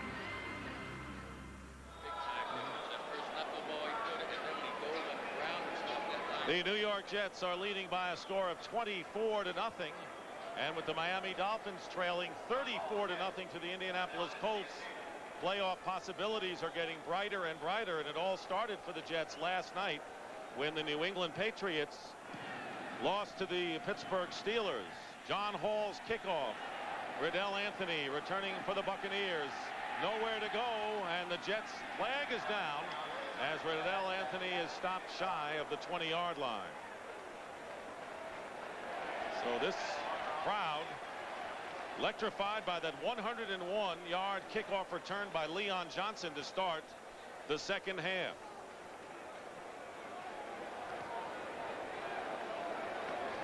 Well, Tampa Bay is doing block in the back above the waist. 53 of the receiving team. And it'll be against Tampa Bay. Well, it's only apropos that we've got Joe Namath here, because the last time, Joe, that the Jets returned to kickoff 101 yards was before you played with the Jets back in 1960. Well, it was a timely return then, I'll say that. This has been great. And Leon Johnson, I mean, you know, he fielded 2 punts in the first half that was absolutely sensational. Well, it's a revival of Jet spirit, that's for sure here. Well, you know, Leon Hess, when he went out and got Bill Parcells, this whole town came to life, you know. First down on the 8-yard line. But Dilfer is hurting. He's cheering in the booth. He used to be a commentator when he wasn't allowed to cheer. Well, you guys understand there's some green blood in there. Oh, yeah, I see that. He's drawn some of it once in a while. He's drawn a few. Joe, I'm watching this offense playing. You can see Dilfer's tripping up front, and everything's going wrong for them right now. And as this game started, it was a confidence issue really with the New York Jets and their quarterback. And it's gotten to the point now where the confidence is out the window. When you're up at this point in the game, 24-0, you can afford to just kind of calm things down offensively. They've taken the pressure off of them. Second down and 17 from the 1. Not much there. That was Warwick Dunn. Well, naturally, the offensive line of the Jets is nearly decimated, and Coach Parcells wanted to run the ball early. Right now, with the way the defense is playing in this lead, Matt, right? I'd be surprised to see much passing by the Jets here. Joe, what about an injury? You know, you played, obviously, many games injured. What is Trent Dilfer going through, and what does the team have to decide about that? I tell you, I told a friend I wouldn't be surprised to see them pull Dilfer out. The pass protection hasn't been good. Walsh obviously practiced most of the week. He's ready. He can move around better. But these guys are units, and they want to win as the #1 unit. Third down and 15 from the 3-yard line. Gilfer in his end zone, and he's going to go deep. And just leading Riddell Anthony a bit too much, and that'll bring up 4th down. What's impressed me here today with the Jets defensively is that they've not slowed down at all bringing pressure. Even there in 3rd down, have him backed up. They keep on bringing somebody to make him get in his head. He's got to get rid of it quick. Well, you know, Matt, being a player, you know what it's like to get yourself fired up. But when Mr. Hess brought in Bill Parcells, Bill has that knack. I saw these guys leave the locker room and come out here for the second half. Man, they were focused. It was serious business. Sean Landeta will kick from the back of the end zone. Doesn't have a lot of room there. And he gets it off. Leon Johnson. See if he can produce that magic again. Leon Johnson bounces off a defender and almost broke one, and he would have scored had he broken it. Al Singleton prevented what looked to be another touchdown. A 23-yard punt return by Leon Johnson. Well, Bill Parcells has preached solid defense, good special teams, especially in the kicking game, obviously, and then just not making mistakes offensively. And that's exactly what's happened here today. Right.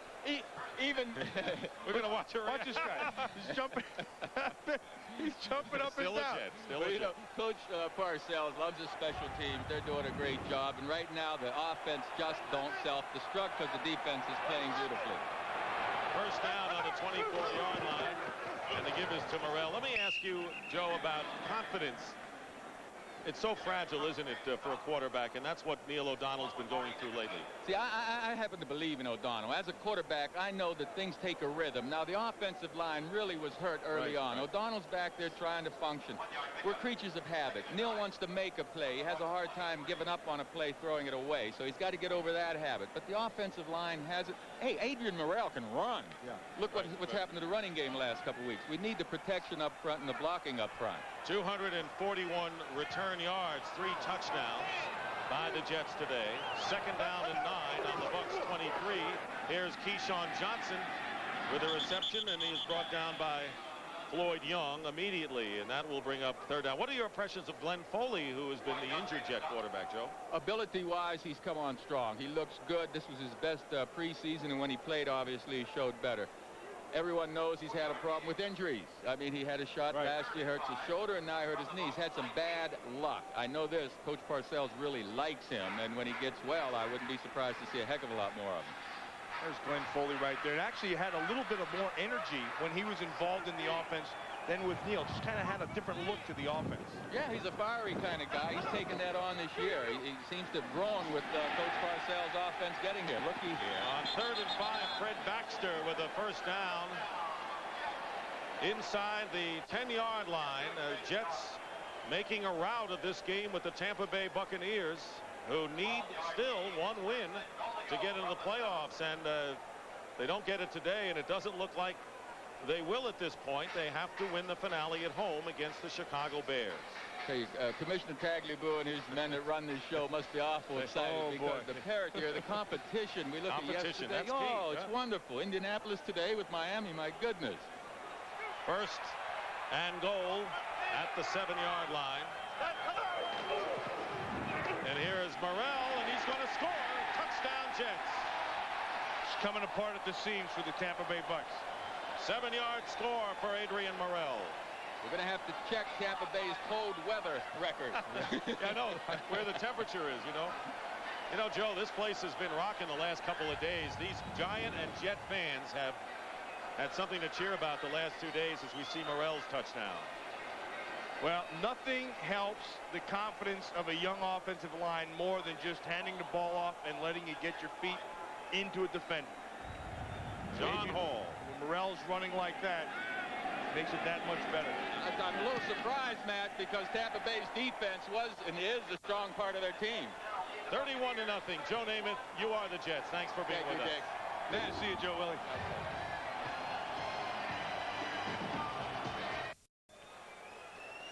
Leon Johnson with a 101-yard kickoff return to start the second half. Otis Smith with 2 interceptions returned for touchdowns have sparked the Jets to what would seem an insurmountable 31-0 lead. This early in the third quarter, you'd have to say it, because the Bucs have shown no offense today with a dinged-up quarterback and not many weapons. Short end-over-end kick, but you know, Tony Dungy will have him playing hard the rest of the way. Riddell Anthony is trapped inside the 30-yard line. Well, tomorrow on Fox, it's an episode so outrageous, so controversial, we can't even tell you about it. Don't miss the show that will have everyone talking. An all-new Ally McBeal tomorrow after Melrose Place. What do you think that's about? I know it ain't. I have no idea. It's top secret. I could tell you, Dick, but then I'd have to kill you. No, I don't want you to do that. Can't do that. You got more games to do. Bucs first down on the 30-yard line. Warwick Dunn changes direction. Great bit of running by Dunn as he gets 6 yards on the play. This game today really has been brought to you by Otis Smith. The first pick, just playing heads-up football.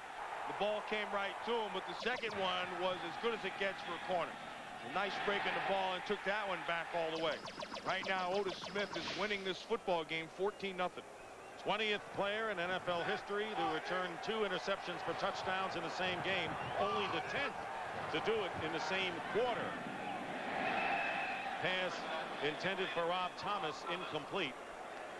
So it's been a game of miscues. 5 drop passes, 4 turnovers, 2 blocked punts, 1 shank punt by Landeta, and a partridge in a pear tree. And you know that's what? Really, Dick, this has been a good miscue weekend for us here in New York. There have been so many things that have gone wrong. It's kind of been ugly at times. However, one thing that's not been ugly for the Jets today has been the play of their defense.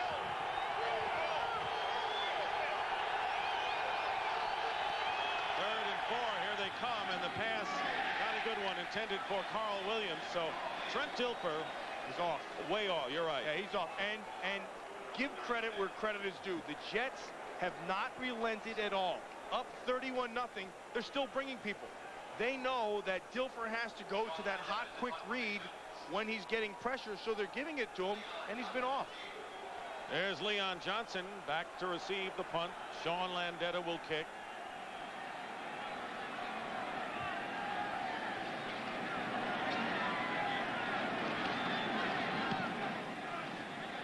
Line drive kick that bounces past Johnson into the end zone for a touchback. And with 9:53 remaining in the third quarter, we'll return to the Meadowlands in just a moment.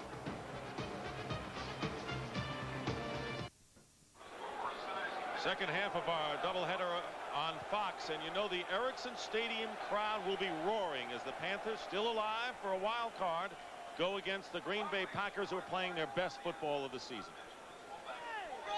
I really believe that left tackle, Ross Verba, the rookie, has to be considered for Rookie of the Year. And I think he's really made a big difference in the way that offense is played. First and 10 at the 20 for the Jets. Adrian Morrell, who has scored a touchdown and gone over the 1,000-yard mark. Nothing on first down. Carolina Panthers still alive, and they've got a coach similar to what the Pittsburgh Steelers have, and and Tony Dungy and Dom Capers, and they'll always play hard. And when it looked like the Panthers were out of the playoff, they came back, beat Dallas last Monday night, and they're going to give the Packers a go today, I think.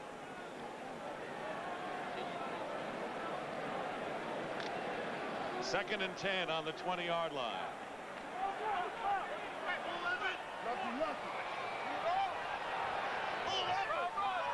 Jeff Graham in motion.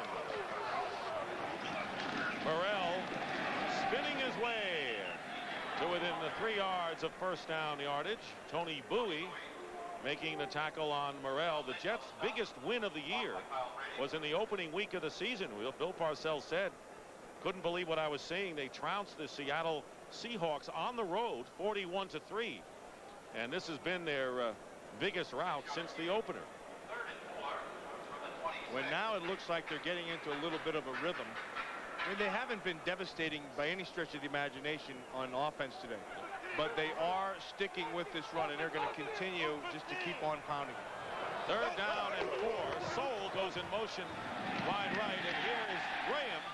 And they rule that he is down by contact. The completion is made, and the ground can't cause a fumble, so that will give the Jets a first down at the 38. Donnie Abraham on the hit. Let's hear the hit.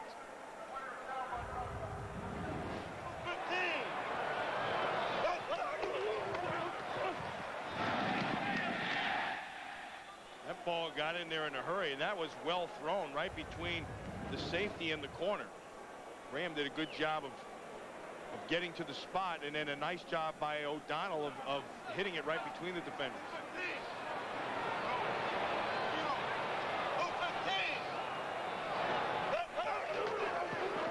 Morrell going wide. Nickerson and then Lynch knocked him out of bounds.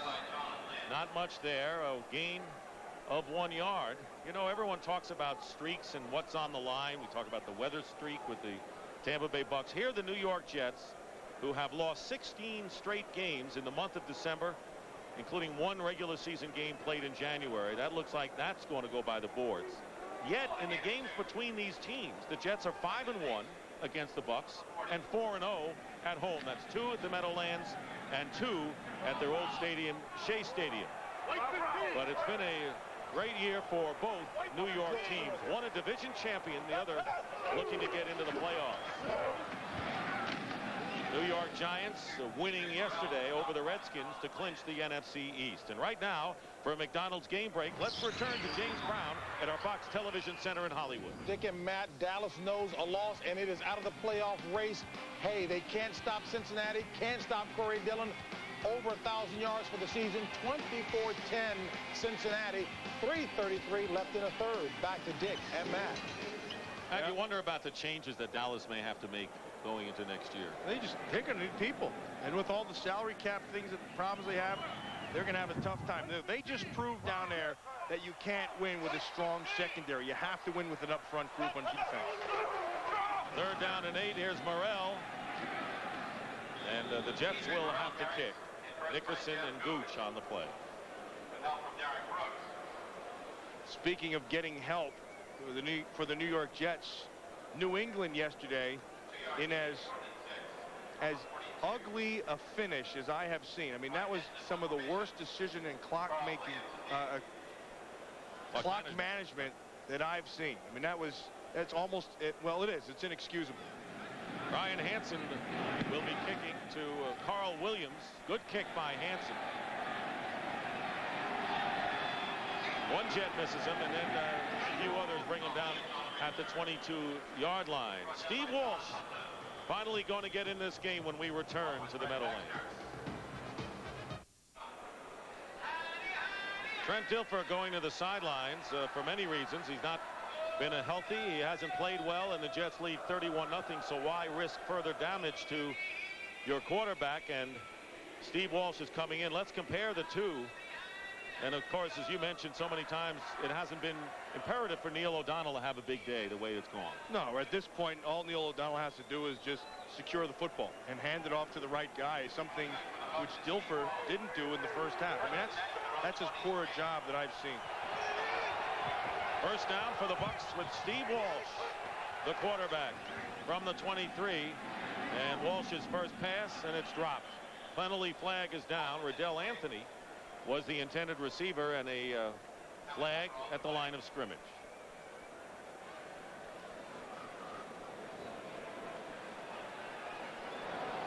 And it is against the Jets.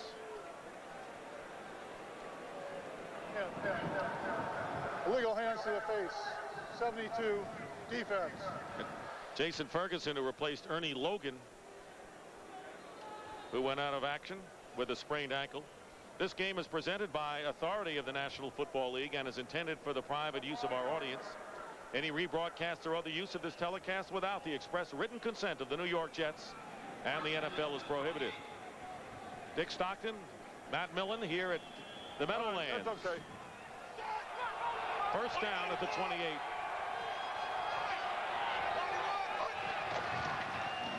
And Warwick Dunn spinning away from Mo Lewis. Another flag is down, and Warwick Dunn finally ridden out of bounds by Otis Smith.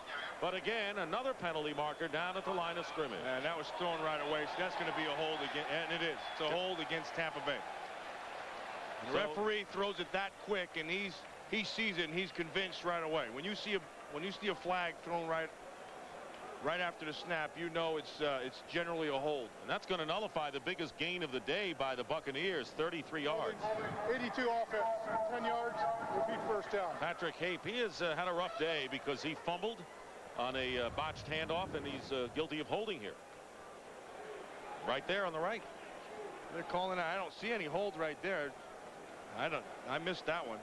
That just looks like it was a body position block to me and just kind of kicked his hips. Unless that left hand, which was towards the referee, was holding on to something. That'll bring up first down and 20 for the Buccaneers back on the 18-yard line. Outside of Warwick Dunn, the rest of the Bucs offense -9 total yards.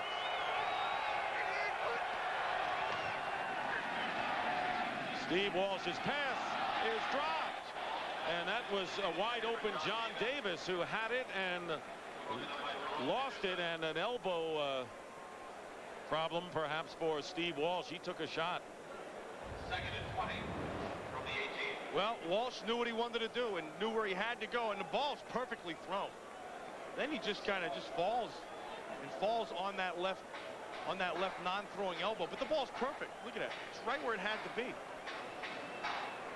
Get up, and again, it's a non-throwing elbow, but he came right down with it. Well, the Buccaneers have shown no concentration today in a big game for them. Second down and 20. Dunn getting some running room and brings it out to the 26-yard line. Tampa Bay offense, we told you the total yardage, but it gets worse than that.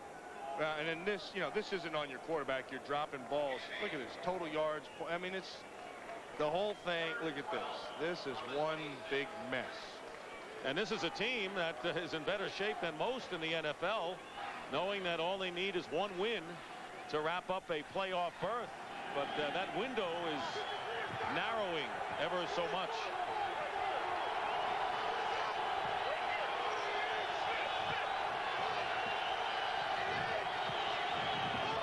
Down and 12. And Steve Walsh going up top, and incomplete intended for Copeland, and the defending was Aaron Glenn, headed for the Pro Bowl. Well, they haven't tried Aaron Glenn very much. They caught him once in zone throwing underneath when Rob Thomas dropped it. Now they're just trying a speed pattern with Copeland. Glenn has some bulldog in him. He will fight you the whole way. See how you put that arm out? That's your feeler. So you can't look at the defender, so you feel him with your arm, and then you decide where he is according to the field. And he's been playing with a bruised left ankle, suffered in the Buffalo game and re-injured, aggravated last week against the Colts. Sean Landeta gets off his best kick of the day over the head of Leon Johnson, and that'll be a touchback. So with just under 4 minutes remaining in the third quarter, following that, 74-yard punt, it is 31-0 Jets. 31-0, the New York Jets lead, and delighting their capacity crowd as the New York Giants did yesterday in capturing the NFC East Championship for the first time in 7 years. And the Jets have had some spectacular plays today. 2 interception returns by Otis Smith and a 101-yard kickoff return by Leon Johnson. Neil O'Donnell, the quarterback, and he can keep it on the ground all day. And Adrian Morrell. You know, I like to watch in there is that Lorenzo Neal. That time he just took on Derek Brooks, who's having a pretty tough job, pretty tough day in there. Lorenzo Neal just plays with great leverage. You know, he's a wrestler. He was a national high school champion. Just the other day I went up to him and just started messing around with him. He couldn't help it right away. You want to roll around? First words out of his mouth. Why don't you have him train your kids who wrestle? Well, he talked about that. He also says he may just go up to Hofstra just to get a workout and roll around on him mats. 2nd down and 10. 2 tight ends in for the Jets. Neil O'Donnell's pass to Keyshawn Johnson. 1st down at the 32-yard line. That was a 12-yard pickup. Melvin Johnson made the stop. What was a big concern for the New York Jets on that left side with Kerry Jenkins, a left tackle, played pretty well. He's not giving up any pressures. He's been consistent in the run game. He's not been a problem or a liability at all today, and they've got to be pleased with that. You would have thought coming into this game with the Jets offensive struggling against a good defensive team, that would be a critical problem. Here's Morrell trying to go wide. John Lynch grabs a hold of him and makes the play, and that will bring up 3rd and long. You got to like John Lynch and his hitting ability. Yeah, and he's a good player, and he's not a great player, but he makes plays, and that's really how you judge safeties. How often do they show up? How many tackles do they make? How often are they involved in blitzes? And when you ask them to make a play, do they make them? And this is what he's done all season long. You know, his father was drafted by the Pittsburgh Steelers in Chuck Noll's first year on the 13th round. He was a linebacker from Drake. That was the year that Joe Green was the #1 pick by the Steelers. 2nd down and 11. Morrell head down. We'll bring up 3rd down and long. That was Steve White on the tackle. One thing about John Lynch, and he's the first alternate to the Pro Bowl. But the one thing is when he shows up, somebody's going to get hit. I mean, it may not even be the right color jersey. Sometimes when you have a strong hitting safety like that, and Ronnie Lott used to do it, he'll hit anybody, and he'll hit your own guy, and sometimes not even if you're on the field, he'll hit you off the field as well. You wouldn't expect that from a pitcher, but that's what he was, as well as a football player. 3rd down and 8. The pass to Fred Baxter. 1st down. That's a pick. It's a pick by Soul, and they didn't call it. But well done. I mean, you know, you only break the rules if they catch you. You know that. I've heard that. Yeah, watch up top. Soul's coming inside. They're going to kick him out to the flat. See, he's blocking before the ball's ever thrown, and you can't do that. Soul gets right into him. And see, the key to the whole thing is to make it look like the defender is bumping you. And then you just kind of keep on pushing it. A nice job by Soul. Half a minute remaining in the 3rd quarter. 1st down for the Jets on their 48-yard line. Adrian Morrell with a nifty bit of running. That's a nice job at the hole. He made John Lynch miss. Lynch came up, and he's the unblocked guy. That'll be the last play of this 3rd quarter. That has been all green and white today. And that is the end of the 3rd quarter with the score. The New York Jets 31. The Tampa Bay Bucs nothing. Fox NFL Sunday will continue after these messages from your local Fox station. There's one of the guys for the auditioning for the X-Files. One of the most unattractive things I've ever seen at a football game. Well, the fact that he didn't brush his teeth, that's what really got me. Kind of bothers me a little bit. Start of the 4th quarter, the Jets lead 31-0. Adrian Morrell couldn't get underway. You made Lynch miss on the last play, but you're not going to make a miss on the 2nd play. This is what I was talking about. See, there are times when you come as a player and they expect you to make a play, and yes, you may be unblocked, but you still have to make the play. The rule here is stay as deep as the deepest, so if Morrell tries to cut it back, you're not going anywhere. Lynch does it right. 3rd down and 6. John Lynch, who attended Stanford, starred in baseball and football, and threw the first pitch to the Florida Marlins organization in a minor league game. But he's in the right sport now. Neil O'Donnell. And Soule was out of bounds when he caught that pass, so it'll be 4th down for the Jets. Again, they don't have to drive the field. They don't have to score points. All they have to do is use up the clock. So they got out of the 3rd quarter in perfect position. They got themselves another score right at the start. Compliment of Leon Johnson. All they have to do is just watch those ticks go off the clock, and this game's over. Carl Williams is back to receive the punt. Brian Hansen. He'll kick it away. Less than 1 minute has gone by here in the 4th quarter. Williams returning this one from inside the 10. And out to the 23-yard line. Tampa Bay down by 31 with Steve Walsh, the quarterback. We'll be right back. Fox NFL Sunday is brought to you by the new Dodge. It's about change. By Snickers. Not going anywhere for a while? Grab a Snickers. Hungry? Why wait? By Southwest Airlines, proud sponsor of the NFL and official airline of the Super Bowl. And by Gateway 2000 Direct Personal Computers.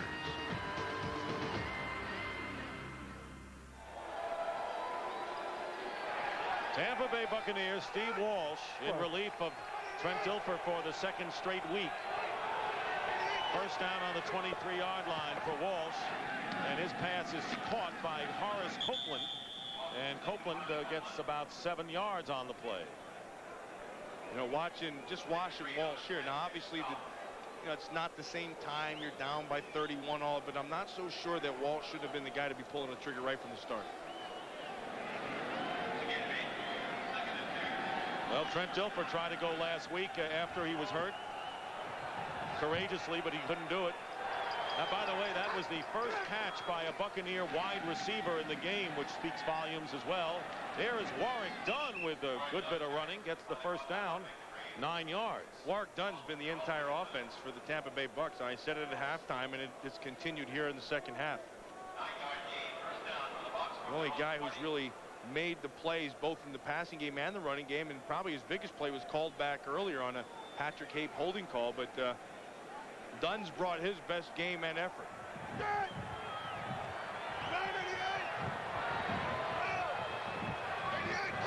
First and 10 on the 40-yard line.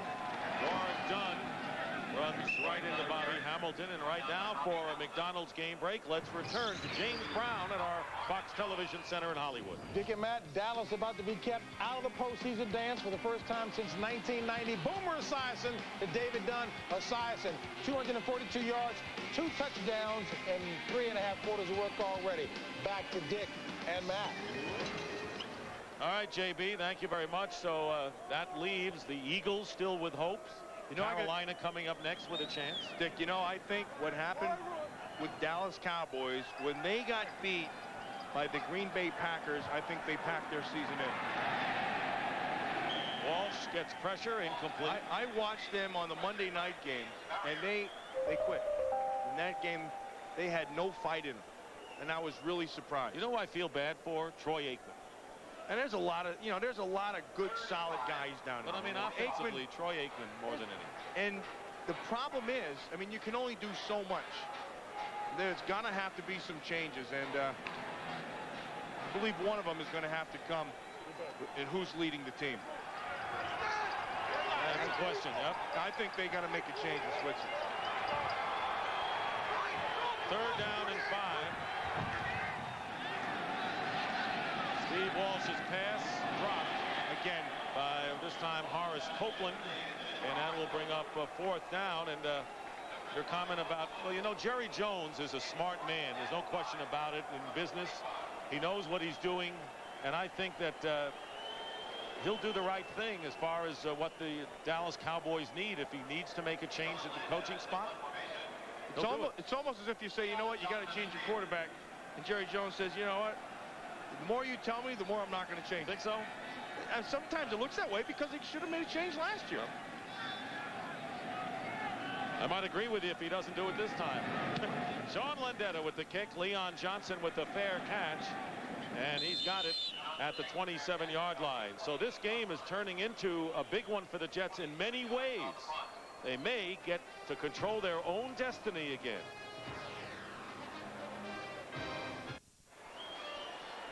You know, rarely do you find a mugging on camera, but we here at Fox have been able to bring you one by way of Tyrone Leggett. And Ray Mickens, 24. First they steal his heart, then they steal his shoe. The only thing they come away from there is his shoe. That was it. In full view of 70,000 fans. Well, they tell me that statistics are down for crime, but I just watched a mugging right in front of us.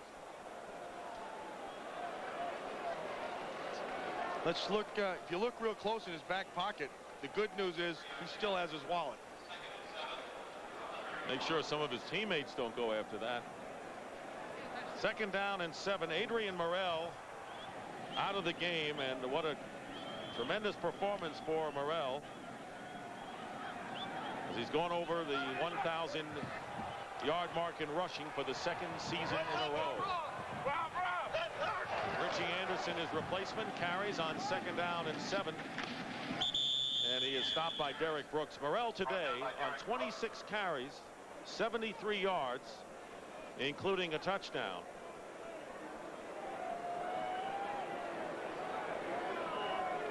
He had been struggling lately, but Morrell coming up big today, and the Jets could afford to feed him the ball today, the way their defense and special teams play. And that was the big key. Just defensively, Otis Smith comes up with the 2 picks. Heck, he's beaten Tampa Bay. And then Leon Johnson has a kickoff return. He's beating Tampa Bay. So 2 guys are beating the Bucs today. 3rd down and 5. Neil O'Donnell's pass out to Kyle Brady out of bounds. Shy of the 1st down, so that'll bring up 4th down.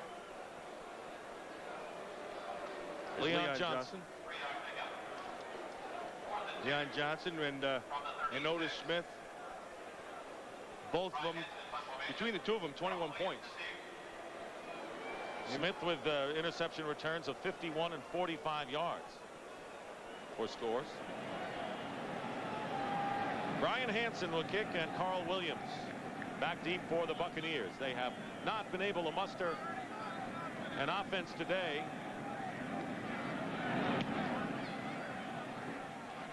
Carl Williams back inside the 15-yard line, trying to turn the corner, and he can't. Cascadden got to him first with a special teams coverage play. Well, the one time the Buccaneers had a chance on a blocked punt, they turned it over on a fumble. It's been all Jets today. We'll be right back. Jets in front 31-0, and let's clarify and get even closer on the playoff story. The Bucs need a win, but they can get into the playoffs if the Lions lose to the Vikings, and Minnesota leads 13-7 in the 4th quarter. So Tampa Bay could get into the playoffs today despite this game. First time in 15 years. Would be a back door. Warwick Dunn, well, you can say backing in. It's Eric Rett carrying the ball, but you're right. They wouldn't win to get in. Now the Jets, this is interesting. Miami's losing 41-0 to the Colts. If that game goes as it is, and the Jets beat the Lions next week, they'll clinch the first playoff berth. So they'll get in the playoffs. Now, if Miami and New England tie next week, Bill Parcells' Jets can still win the AFC East. They could still be division champions. That's if they win against Detroit next week and Miami and New England tie. But it's looking better for the Jets, no question about it. 2nd down and 8, pressure on Walsh, tip ball by Bobby Hamilton. And like you say, let's wait till the games are over, right? Yeah, I'll find out. I'll find out the Tuesday after that Monday night game. The one thing I don't have to wait for is the way that this Jet defense is played today.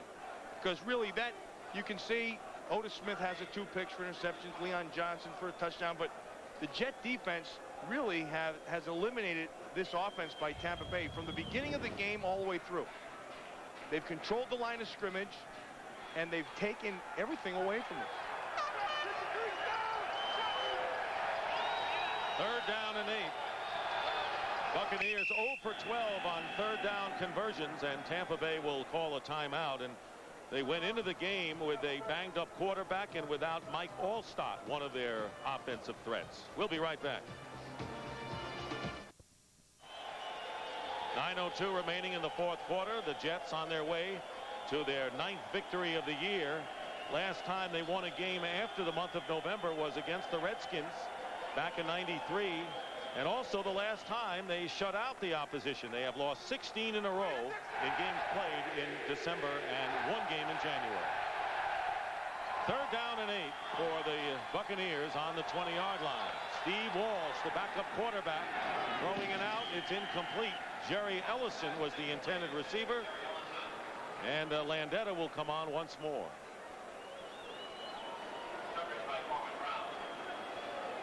Just watching the way the Tampa Bay Buccaneers have played these last 2 weeks, they're going to have to be very concerned about how they go into that Chicago Bear game, because the last time they played the Bears beat them in Chicago.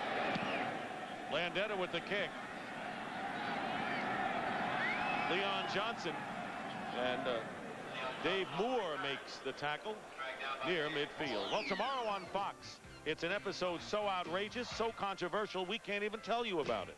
Don't miss the show that will have everyone talking. An all-new Ally McBeal tomorrow after Melrose plays. Penalty marker is down. Well, the ball was in the air. Holding 24 of the receiving team. 10 yards. 1st down. That's Ray Mickens, number 24. Remember the last mugging that he gave Tyrone Leggett? Now there. He didn't get the wallet the first time. He was trying to get it the second time.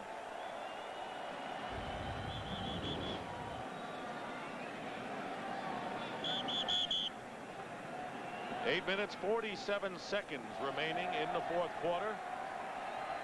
Jets, who have lost 2 in a row, turning things around against the Tampa Bay Buccaneers. Their final game, that too will be a big one against the Detroit Lions next week. Neil O'Donnell remains the quarterback.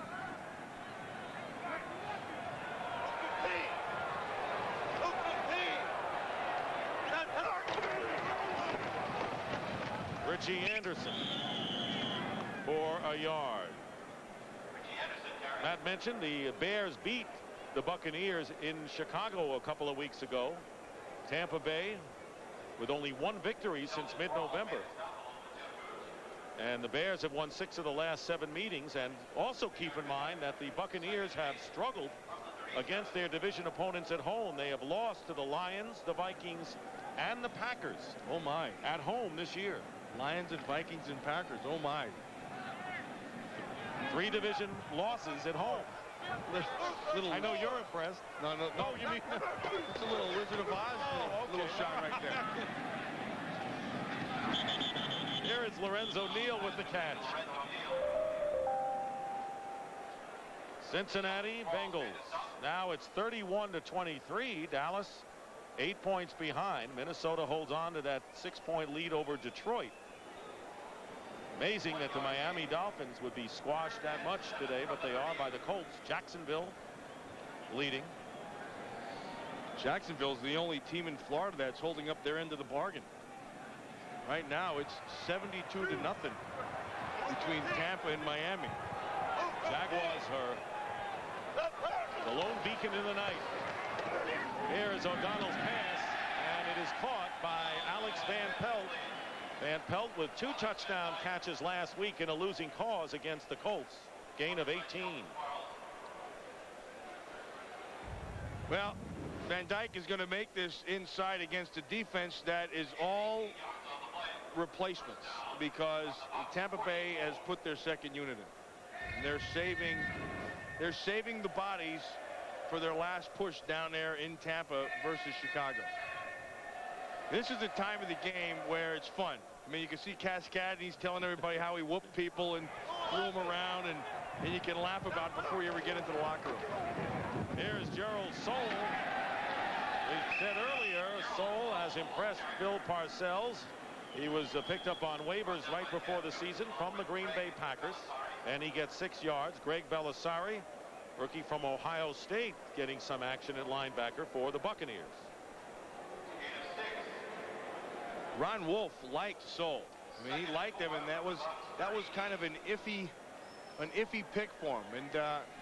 And so the calls were made. You know, Ron Wolf and Bill Parcells are pretty good friends, and so when they see a player who can help, they make sure that guy plays. Ron Wolf, the Packers general manager, has done so well. There is Soule again. Now you see why everyone likes him. First down by Gerald Soule. He gets 8 on that play.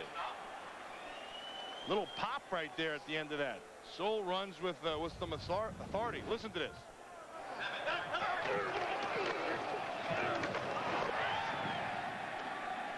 John Lynch was the recipient of that pop.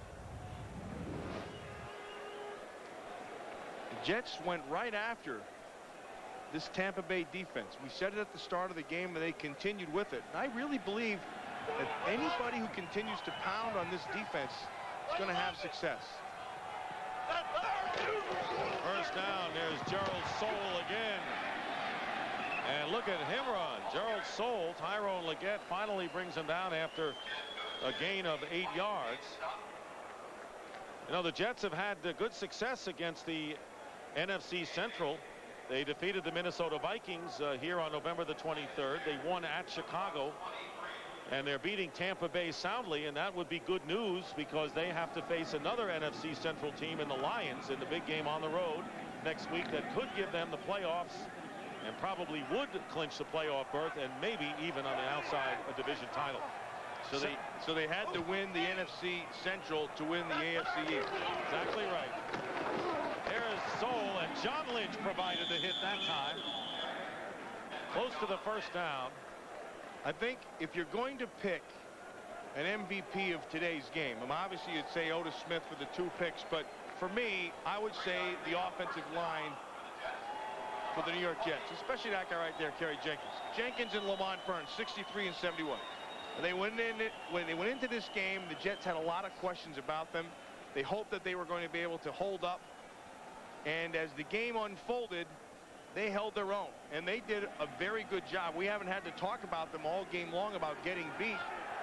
All we talked about was what a nice job they got done in there. First down on the 20-yard line. Soule loses yardage. And as we get close to the finish of this game with 3:40 remaining, I want to remind you that the Jets have not won in December or January since December 11th, 1993. You know, the thing that O'Donnell is doing really well right now, he's just being very cognizant of the play clock and that 40-second clock in the end zone. He's waiting for it to get right down to the end, taking his good old time, using as much of those ticks as he can before he snaps it.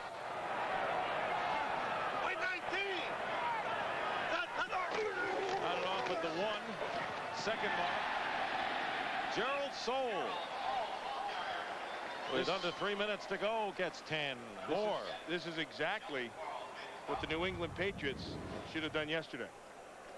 Keep the ball on the ground, force them clicks and ticks to get off the clock. And 6 carries, 33 yards for Gerald Soule, picking his way. 3rd down and 1 for the Jets. Pretty good job by Gerald Soule getting a chance to play in a blowout situation.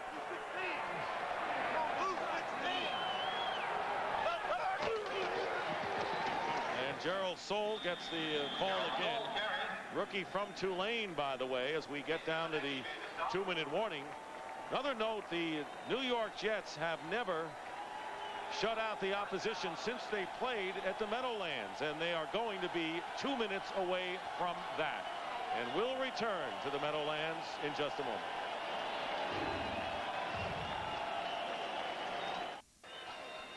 Two minutes remaining in the 4th quarter and 2 minutes in the game. The New York Jets leading 31-0, and they have gotten the breaks they needed today from elsewhere, with the Patriots losing a game they should have won last night against Pittsburgh in overtime, and Miami getting thrashed today.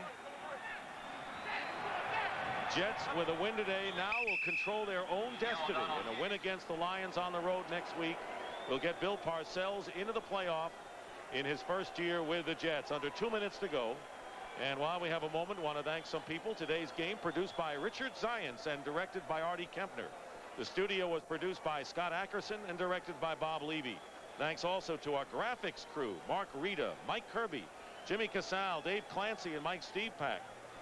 The senior producer of Fox Sports is Bill Brown, and the executive producers of Fox Sports are Ed Gorin and David Hill. And Dean Walker's crew, what a terrific job in back-to-back telecast this week, doing the Redskin Giant game yesterday and the Jets game today. Rich Basile, who's Artie Kempner's right-hand man, and they've done a fine job, as the Giants and Jets have this weekend, Matt.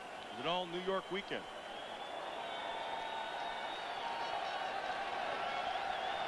Vikings have intercepted a Detroit pass with 2:50 left. And if they go on and beat the Detroit Lions and they lead them 13-7, the Tampa Bay Buccaneers can breathe easy. Even though they're not going to like the result of this game, the Buccaneers will get into the playoffs. And it looks like Tampa Bay, Minnesota, and one team to be named later for the final wild card. The team to be named later. And our energizer play of the game is Otis Smith, who intercepted 2 passes for touchdowns. One from 45 yards out, one from 51.